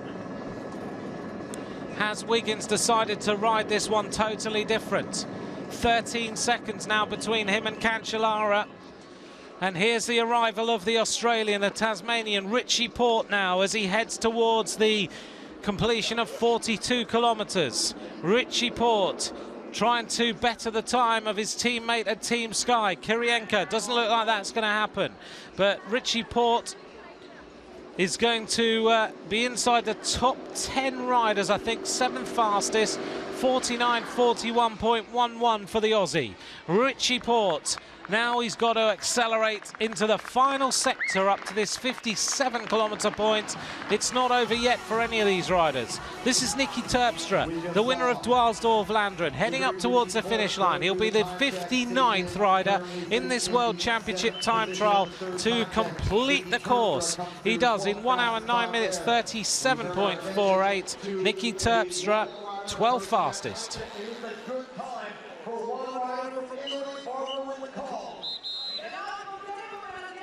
Right, the 42-kilometre point is going to be the telltale point of this race before the finish. Let's see how the top riders are doing. Wiggins is riding Cancellara down for definite. He's now 9 seconds off the reference point of Fabian Cancellara. So Wiggins is fighting his way back. He hasn't given up yet. He's gone steady up over that 7-kilometre point, up the climb. Wiggins now trying to get back on terms with Cancellara. Martin is by far the fastest rider on this course. Adriano Malori, the former world champion of the under-23 from Italy, is now at the reference point at 42 kilometres, and Malori now is 4th fastest. He is 1 minute and 3 seconds down on Kirienka. So at the 42-kilometre point, Kirienka, Quada, Pinotti and Malori. Gustav Larsson, 5th fastest at that point.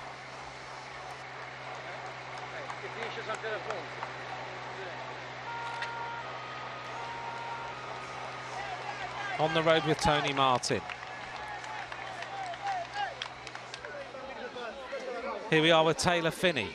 Phinney we haven't mentioned for a little while. He seems to have disappeared somewhat out on the roads that he knows so well. Vasil Kirienka still the leader at 42 kilometres. Taylor Phinney will be so desperately disappointed to not be figuring yet in this result, but who's to say he can't by the finish. Taylor Phinney now goes 2nd fastest. He's 48 minutes 44.79, 18 seconds down on the time of Kirienka, but this is the man who I think is accelerating on this course. He's sitting nicely on the aero skis. This is Sir Bradley Wiggins of Great Britain, wearing number 3, as he tries to turn round the deficit that he can see on the course. As we head now towards this intermediate time split at 42 kilometres, and the reference point is Kirienka, 48 minutes 26.07. Wiggins now is trying to beat the time of his Sky teammate Kirienka. Wiggins goes fastest, 20 seconds faster than Kirienka. Wiggins now with that familiar grimace that we see when he really is starting to put the gas up.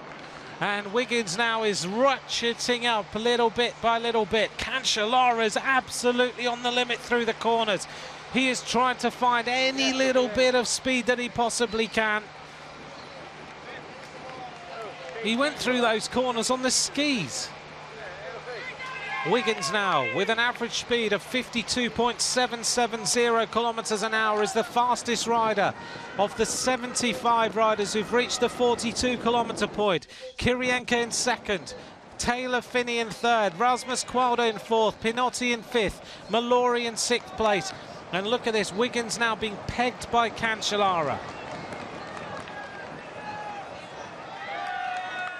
Cancellara knows he's in a ride to try and get a medal here. It's all going to be about this last sector, the last 15 kilometres, as we see the arrival now of Fabian Cancellara at the 42-kilometre point. 48 minutes 5.71 is the time to beat, and he does by 12.34 seconds. Cancellara is the first rider at 53 kilometres an hour. He's just a fraction under it. 52.997 for Cancellara, who now leads by 12 seconds from Wiggins.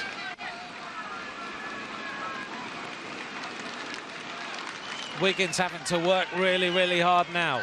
Tony Martin's going to go through that point with a time that is going to explode this leaderboard all over the place. He's going to blister everyone. Has he gone out too hard? Has he got enough left to finish this 57 kilometres off? He's been holding it all the way along the route. He's gone out very, very quickly. Tony Martin was second fastest at 7 kilometers. He was fastest by 13 seconds at the second point. Now we wait for him to arrive as the final rider to reach 42 kilometers. And Tony Martin is looking way, way quicker than everyone else. 28 seconds faster. He's 0.5 of a kilometer an hour quicker than Fabian Cancellara. Tony Martin. There'd be a few cars that'd be quite happy to go this fast. Tony Martin's average speed, 53.529 kilometers an hour, and it's all about now the silver and bronze. Having said that, he must be careful. He can't make any mistakes through these corners. There's the standings. It's Martin from Cancellara, from Wiggins, from Kirienka, from Finney, from Qualder, who has produced the ride of the day. The rider who has finished in a top 3 in this race previously in the under-23 classification. A very, very strong showing from the Danish rider, Rasmus Qualder. Go back in history, look at the last time Martin, Wiggins and Cancellara went head-to-head. It was in Copenhagen. Martin won ahead of Wiggins, ahead of Cancellara. Is it going to be the same today? Past the Duomo then, the more technical section of this course. And we are with Marco Pinotti. Well, the Tifosi enjoying seeing an Italian rider heading towards the finish, wearing number 9. 62 riders have completed this time trial. You think back a couple of years, I think last year Tony Martin got hit by that car out training, didn't he? And he was really, really lucky, fought back, won the world title last year. And this year he's been on superb form all the way through the season. He's been the reference point for everyone else to aim at. And right now, it's a textbook performance from the German rider. They're producing such great bike riders right now. Tony Martin, John Degenkolb, Marcel Kittel, Nikias Arndt, and many, many others. Andre Greipel. They've got such a stable of German riders, and Martin has been one of the riders who said all along to the German public, come and support us. We are riders who are a different era. We need your support, and right now Martin is heading for another world title. But Wiggins is getting closer and closer to Cancellara all the time. For the first moment in this time trial, for a long, long time, Wiggins is now in single figures. Cancellara's having to work really hard. Well, we haven't seen it, but at the finish line, which is a real shame, Rasmus Qualder has just set the fastest time at the finish. He's just gone past the commentary box in 1 hour, 8 minutes, 12.98 for Rasmus Qualder, 22 seconds ahead of Gustaf Larsson. Well, we didn't see it, the cameras didn't pick it up, but Rasmus Qualder is the leader now of this time trial. 22 seconds ahead of Gustaf Larsson. Konstantin Switzoff is now in 3rd place, and look at this. The GPS comparison says Wiggins is 7 seconds from the wheel of Cancellara now. So, Martin's still the leader. Cancellara's in 2nd. Wiggins right now is riding closer to the silver medal. It's a fantastic competition between these 3 riders. I don't think it matters what nationality you are right now. It is stunning to even see them. Wiggins now goes out of the left-hander and sprints his way down this wide via and tries to accelerate a little bit, which he is doing. He's now 5 seconds from Cancellara. I think he knows that Tony Martin is head and shoulders above them, but Wiggins will not want to be beaten by Cancellara. He'll want the silver medal, and then he'll say, right now, I'm an Olympic champion, and with hardly any racing this year, I'm still the 2nd rider in the world as far as the time trial's concerned. Cancellara now fighting back. He will know that Wiggins is coming back at him. Slightly downhill now. then he'll accelerate towards the finish. Wiggins now goes a second slower than he was previously. At the finish line, it's Rasmus Kwalder, the leader, 1 hour 8 minutes 12.98. Larsen is second, 22 seconds down. Sweetsoff, the Skyrider from Belarus, 23.21, down on Rasmus Kwalder. Wiggins trying to hold form against Cancellara. Martin is just accelerating all the time, and Taylor Phinney is going to be the medalist from last year, who's going to be deeply disappointed at this finish line, and I really feel for him. He was absolutely devastated last year, and he's going to be even more devastated this year.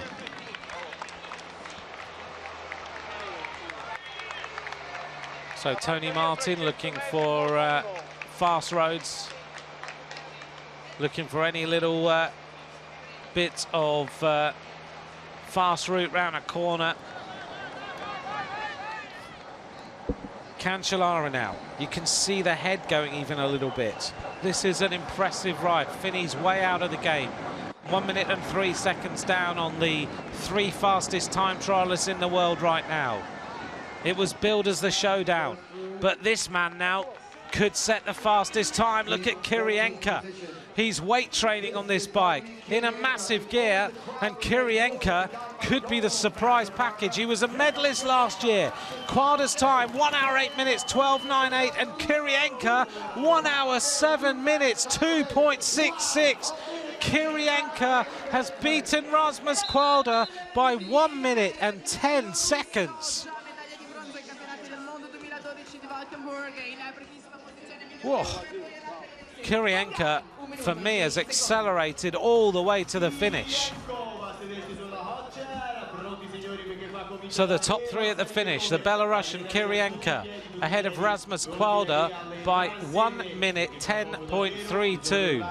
Gustav Larsen third, 1:32.46, followed by Sweetsoff, followed by Barter, and just a note that the Australian Rowan Dennis is still in 6th place. Should be on the finish stretch shortly. Nicholas Roach there. He'll be looking for the road race at the weekend. He's in 7th place. Here is Adriano Malori to a great reception from the Italian fans. Big cheer goes up as he races past the Duomo, his shoulder almost touching the barriers as he went left. This is Brad Wiggins on the banks of the Arno River, heading along here, really motoring now. Wiggins is only 4 seconds off the time of Fabian Cancellara. He is giving it absolutely full throttle now in towards the finish line. Wiggins, the Olympic champion, the former Olympic team pursuit champion. He goes left. Now he accelerates into the shadows. Wiggins trying to put himself into the silver medal position. He goes down onto the aero skis. The other British rider, Alex Dowsett, hasn't even figured anywhere in the standings today. Taylor Phinney now, the shoulders rocking a little bit as he goes past the Duomo after 1 hour of racing.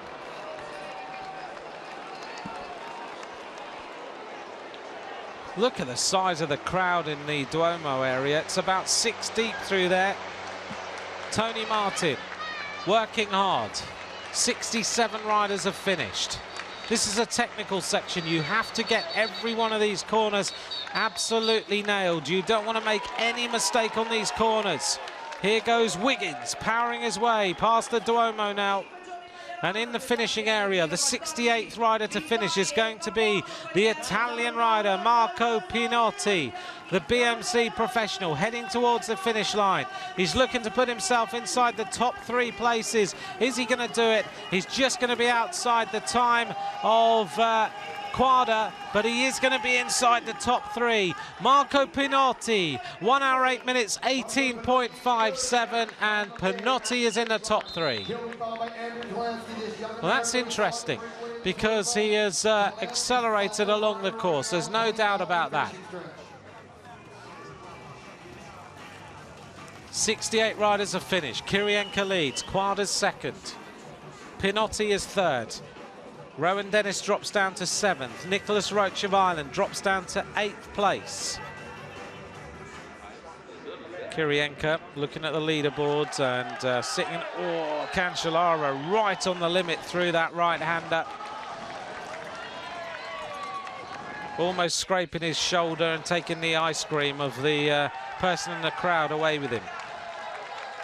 Turns left, leans the bike over. Massive crowd through this area in Firenze.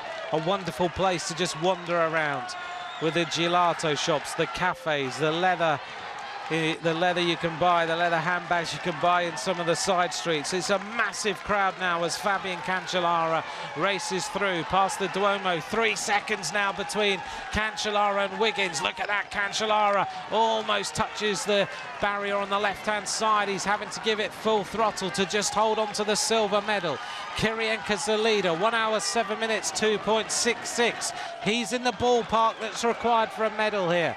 Here is Tony Martin as he sets himself up for the last few kilometres through the centre of Firenze, down onto the banks of the river, into that little technical section. Here is Wiggins. He will be the first of the showdown riders to finish, and he really is moving. Martin now past the crowds. He'll now turn right-hander. Doesn't want to make any mistakes through these little sections. Leans the bike over, looks supreme as we see Castroviejo head towards the finish line. He's going to be 9th fastest so far, 1 hour 8 minutes 50.43. Tony Martin taking his hands off the aero skis, putting them onto the cow horns. That'll cost him a little bit, but it's very, very bumpy through here. Almost slabbed at times. Now he's onto the smoother roads with the resurface on them. This is Martin, 58 minutes 47. He gets back onto the skis as quickly as he possibly can. The time to beat at the finish, 1 hour 7 minutes 2.66. Tony Martin still looking good, still toes down, lifting the knees, looking good, keeping the cadence high. The 58-tooth chainring being used to very, very good effect. Cancellara now onto the banks of the river. He looks a little bit more ragged as he waggles that bike left and right and tries to get it up to top speed. Settles himself down onto the aero skis, tries to pick up the rhythm. Cancellara going now for the silver or bronze medal. I don't think anyone can beat Tony Martin unless he makes a mistake before the finish. The winning time so far, 1 hour 7 minutes 2.66 from the Belarusian Kirienka, who last year surprised everybody by being on the podium as the medalist in these World Championships. Could he surprise everyone again? Has he ridden a better final sector than everybody else? Cancellara settles himself in, whilst behind him Tony Martin goes racing through the left-hander, banks the bike over, and he can almost sniff the finish. Beautiful helicopter shot away from the Ponte Vecchio here in Firenze as we see these supreme time trialists heading towards the conclusion of this World Championship individual time trial. And it's Tony Martin who's going for gold. He wants the rainbow jersey. Here is Sylvain Chavanel heading towards the finish line. He has had a tough old day out there. He's going to be outside the top 15 riders. 1 hour 9:25.06.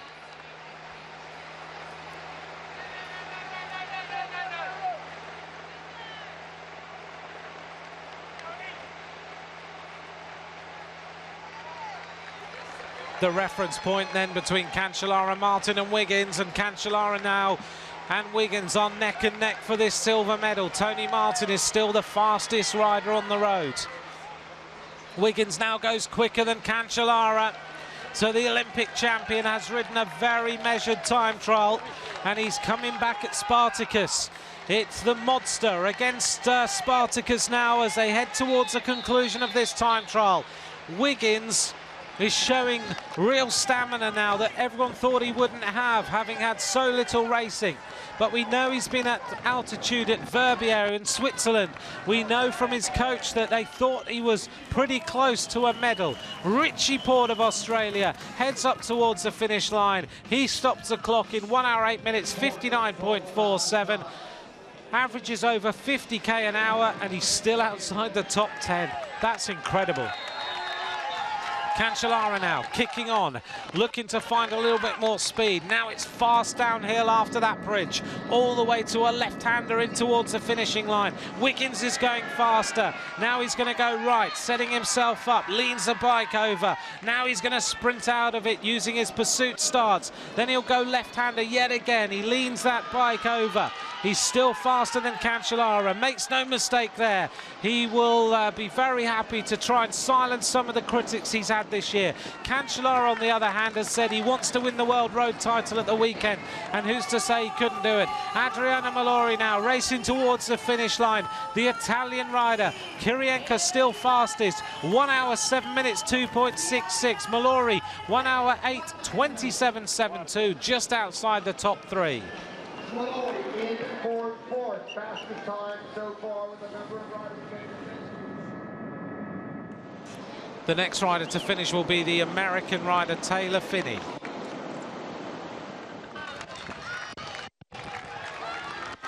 Cancellara hits 2 kilometers to go. Taylor Phinney being chased down here by Bradley Wiggins. So Wiggins now has a carrot to chase. And there is Taylor Phinney. Wiggins will see him in front of him. Phinney has had a tough day out on the Tuscan roads. He has not had a good week here in these World Championships, but he is going to go now second fastest so far as Wiggins chases him down. Look at this. Phinney now, 1 hour 7 minutes 44 as Wiggins heads up towards the finish line. Wiggins is going to stop the clock. 1 hour 6 minutes 22.74. Wiggins goes quickest with an average speed of over 52 kilometers an hour. That's the standard we're looking at. Wiggins now top of the leaderboard. It's all about Cancellara and Tony Martin.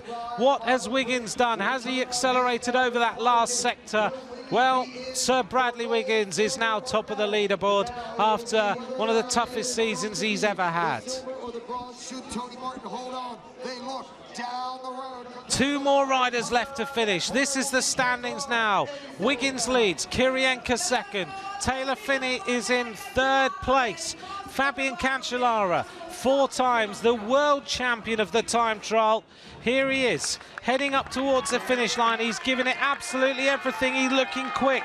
1 hour 5:44 is the time. Cancellara now has a sprint all the way up the finishing line to try and put himself into the silver medal position ahead of Brad Wiggins, because I think Tony Martin's going to win the gold. Here goes Cancellara. It's a long, long finishing straight now. 1 hour 6 minutes 22.74. Cancellara's digging deep. He's giving it absolutely full throttle. He looks like he may well do it. 1:06.10 for Cancellara, heading towards the finish now. Is he going to do it? Cancellara's sprinting for all he is worth. It's going to be so close. Is he going to do it? I don't think he's going to. Cancellara, 1 hour 6:24.99. He goes second fastest. Wiggins stays at the top of the leaderboard. Whoa, what a ride by Bradley Wiggins to go first place here. Cancellara. Now it's all about Tony Martin. Cancellara was sprinting flat out for the finishing line. So Tony Martin now is in the finishing area. Well, look at this. It has been a show of pure athletic ability. Tony Martin's going to have time to sit up. He's even probably got time to do a victory salute. Tony Martin is the world champion. He wins in a time of 1 hour, 5 minutes, 36.65. 46 seconds faster than Wiggins. Tony Martin wins a hat-trick of World Championship titles, and that is a supreme performance from the German.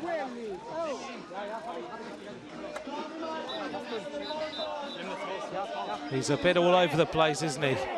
Tony Martin is the champion. He just wants to sit down. He collapses, actually. He needs to just try and recover. I don't understand why they're trying to hold him up. I just don't get why everyone crowds around a rider like that. He's given absolutely everything. To win a world title like that is so tough. And then all the stewards crowding round him. Tony Martin just trying to come round now. He knows he's won it. but your legs just give out. Tony Martin then is the world champion for the 3rd year running. Racing up to the finishing line, and he had time to say, 3rd win for me. He was head and shoulders out on the route against everyone else. There you go. The salute says it all. 3 wins. And Tony Martin's just saying to everyone, just give me some time. There is no need right now to pull him up off the road. Just let the boy recover.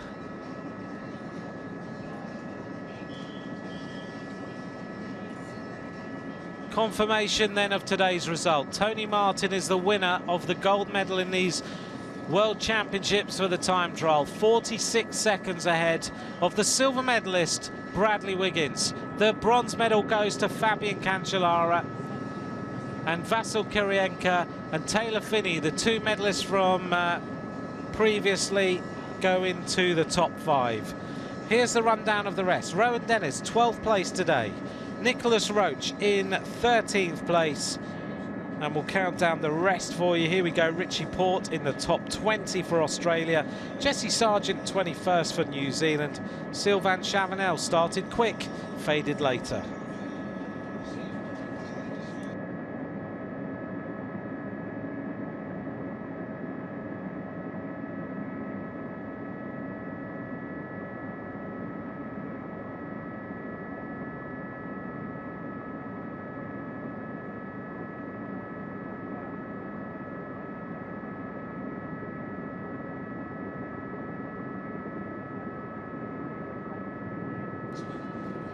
So as we get our breath back here, we'll enjoy seeing the presentation today of the medals.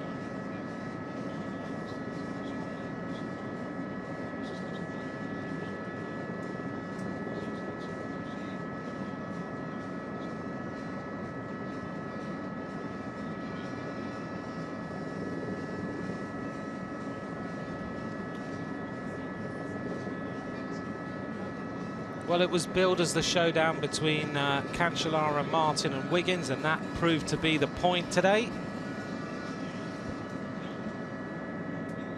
All of these races over the last few days, this is the final time trial of these World Championships, have been truly magnificent. There is no doubt about it. They've been thrilling races, real showdown rides between the competition. We've seen team time trials separated by just a fraction of a second. We've seen wins for Australia as well. It's been great racing over the last few days.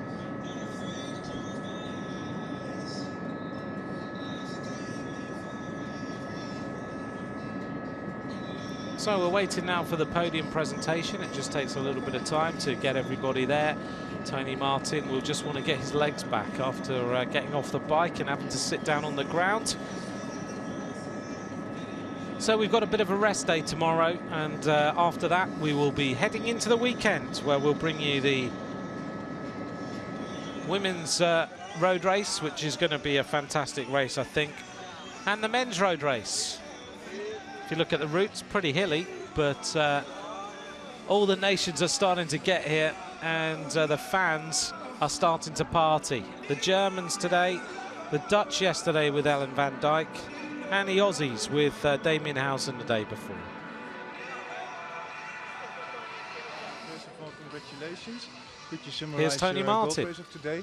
Was it difficult? Was it different from your expectation? Sure, it was difficult. I mean, it's a World Championship here. All the best riders were here, so I knew I had to give more than 100%. I really have to thank my whole staff, my whole team. It was incredible. They helped me so much. I was so good prepared for this race. I knew every corner. I knew all the strategy perfectly. And for sure, I had the big advantage to start as the last. I think on this race, it's really important. When I saw the car of Cancellara the first time, I mean, it gave a lot of motivation and pushed me a lot. So the race suits me perfectly. The road were flat, could go full gas, and I think it was really one of the best time trials next to Copenhagen that I ever did. Today the best time trial riders were presented in the World Championships. Is this victory even better than last year's, for instance, Limburg in the Netherlands? I mean, my race was much better. For sure, my conditions were much better. I mean, I had a lot of problems last year and had a perfect preparation this year with also the motivation after the team time trial. And as well, the race, the road suits me much more than Falkenburg, and yeah, I could power almost the whole race 100%. Yeah, it was just perfectly for me today. Did you focus on the intermediate times or did you ride your own race? Yeah, first of all, I had to find my own rhythm, because it makes no sense to focus on the intermediate at the beginning, maybe overpace, and then yeah, you have no condition at the end anymore. So first half, I really made my own speed, and sure, then I heard the intermediates, and then I could control the race a little bit. Thank you, congratulations. An insightful interview after a scintillating ride by Tony Martin. So he's going to make his way to the podium now to be presented as the world champion. Cancellara just tiring a little bit before the finish. Wiggins really picking the pace up to come back at him. Wiggins looked very, very strong at the finish.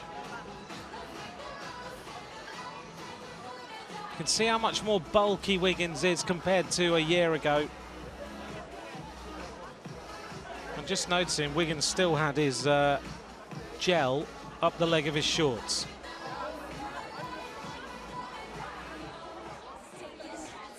There's Tony Martin's accreditation. Oh no, it's his, is that his other half's accreditation?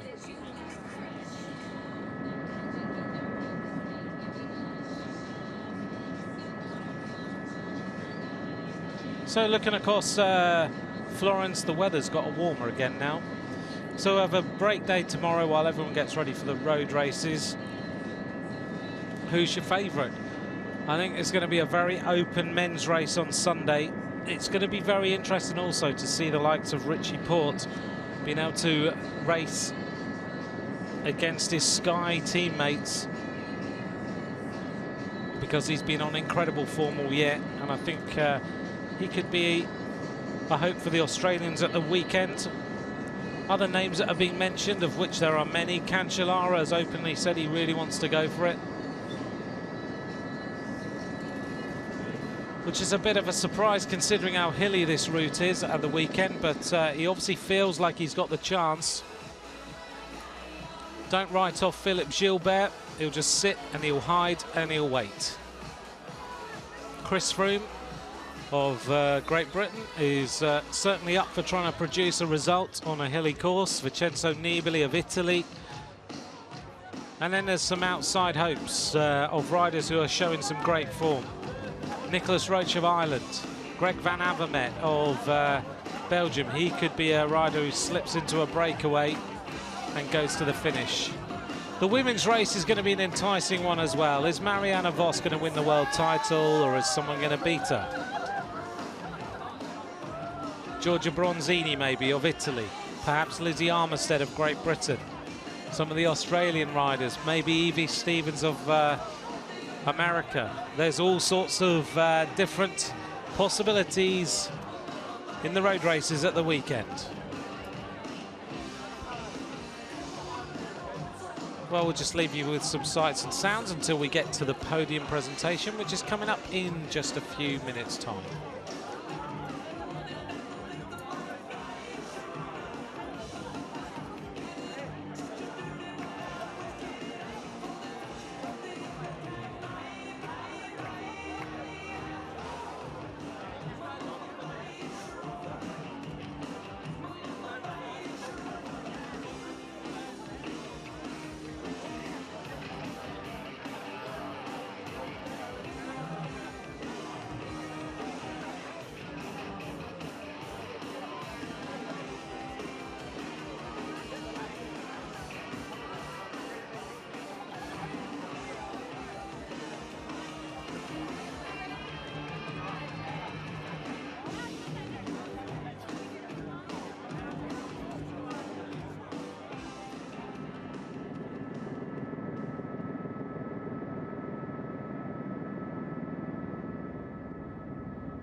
Well, opposite my commentary box, I can see everyone getting lined up, ready for the podium presentation. As we look out over Florence, which is going to be swelled in numbers by Saturday.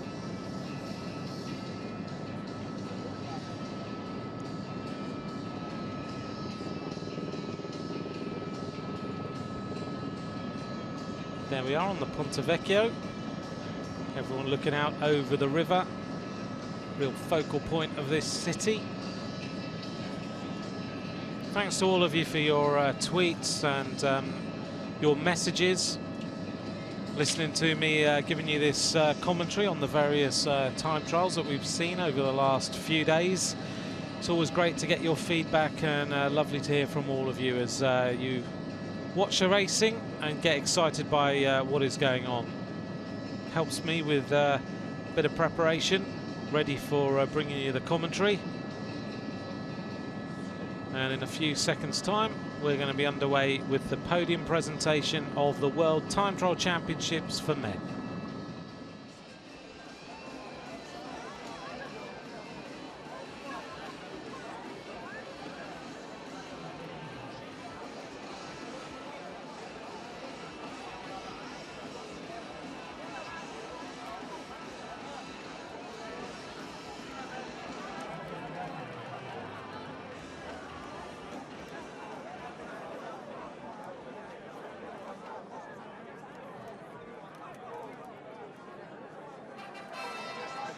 So we're ready now for the podium presentation, where the rainbow bands will be presented to Tony Martin as the world champion of the time trial.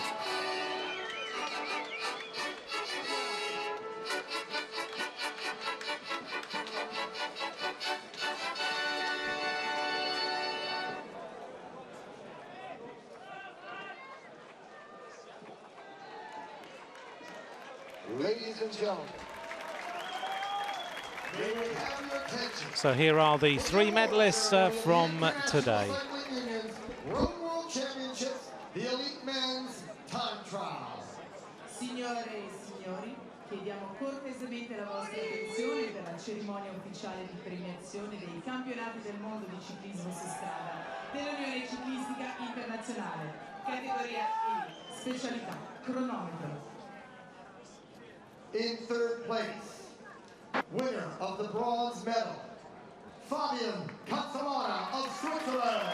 Well, as Brad Wiggins asked the audience to be quiet, Fabian Cancellara is the bronze medalist in the World Time Trial Championships for men. Presented by Mr. currently member of the UCI Management Committee and the president of the Pro Cycling Council. Le medaglie e la maglia iridata saranno consegnate da Hugh Atzma, co-opted member dell'Unione Ciclistica Internazionale, nonché presidente del board del ciclismo professionistico. In second place, and winner of the silver medal, Bradley Wiggins of Great Britain. The silver medal goes to Sir Brad Wiggins of Great Britain. Mr. Atzma will present the silver medal. La medaglia d'argento consegnata da Hugh Atzma.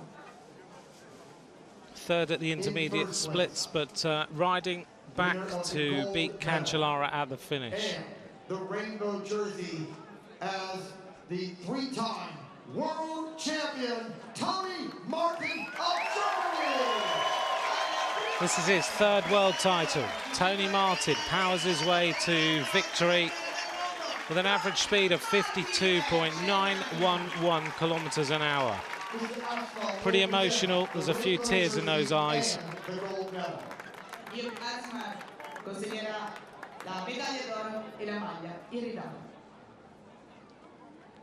Vai Fabian! Vai Fabian! Fabian!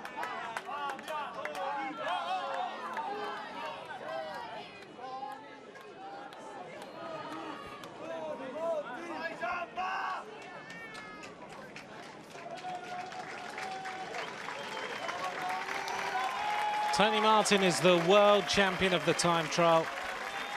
He beats Wiggins by 46 seconds and Cancellara by 48. President of the Institutional Committee for Scotland 2013. I fiori saranno consegnati da Vincenzo Ceccarelli, presidente del Comitato Istituzionale di Toscana 2013.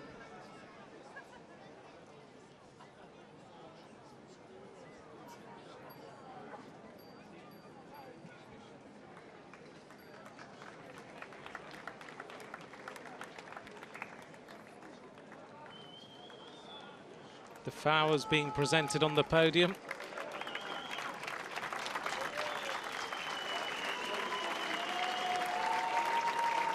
And there are the medal winners. The rainbow jersey goes to Martin.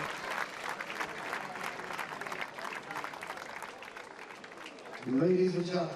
And we wait now to respect the national anthem of Germany. The playing of the national anthem of Germany. Signore e signori, chiediamo ora la vostra attenzione per l'inno nazionale tedesco.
Tony Martin will wear the rainbow bands as a world champion again in the 2014 season. A huge crowd greeting his world championship win.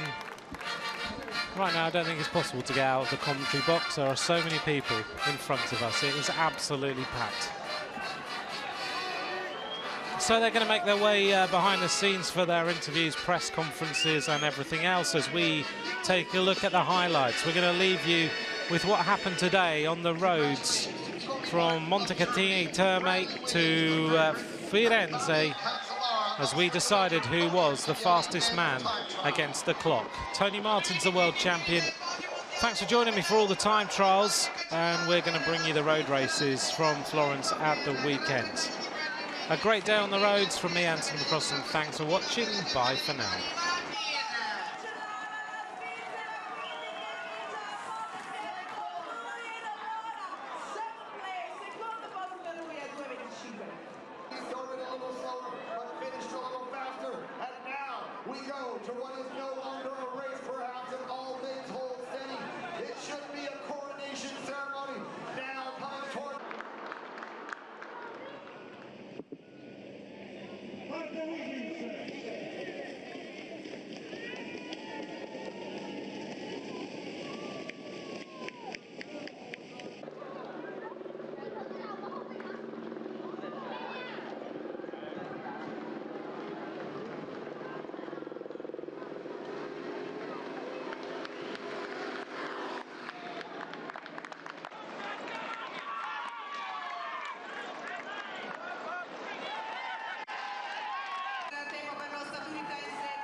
We turn our heads now to Spartacus. Will Wiggins be in for gold, silver, or medal? 5, 4, 3, 2, 1, go! Scatta Tony Martin! Scatta passa verso Firenze, Martin, Germania, Alman, Germany.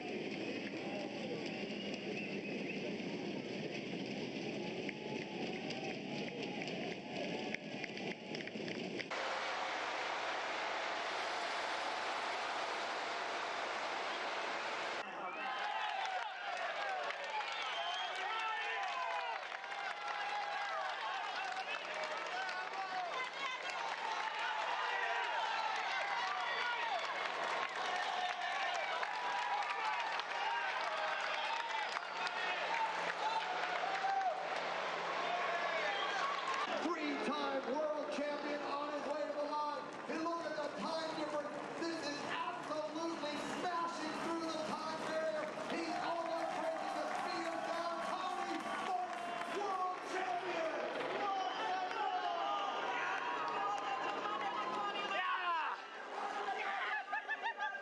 Suonare l'inno tedesco, noi ci diamo appuntamento per le gare non a domani, ma a venerdì. La prima gara sarà il mondiale delle ragazze juniores.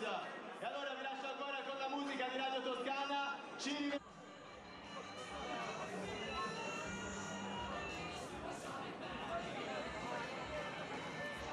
Coronation ceremony now coming toward. Marco Wiggins.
Devo arrivare.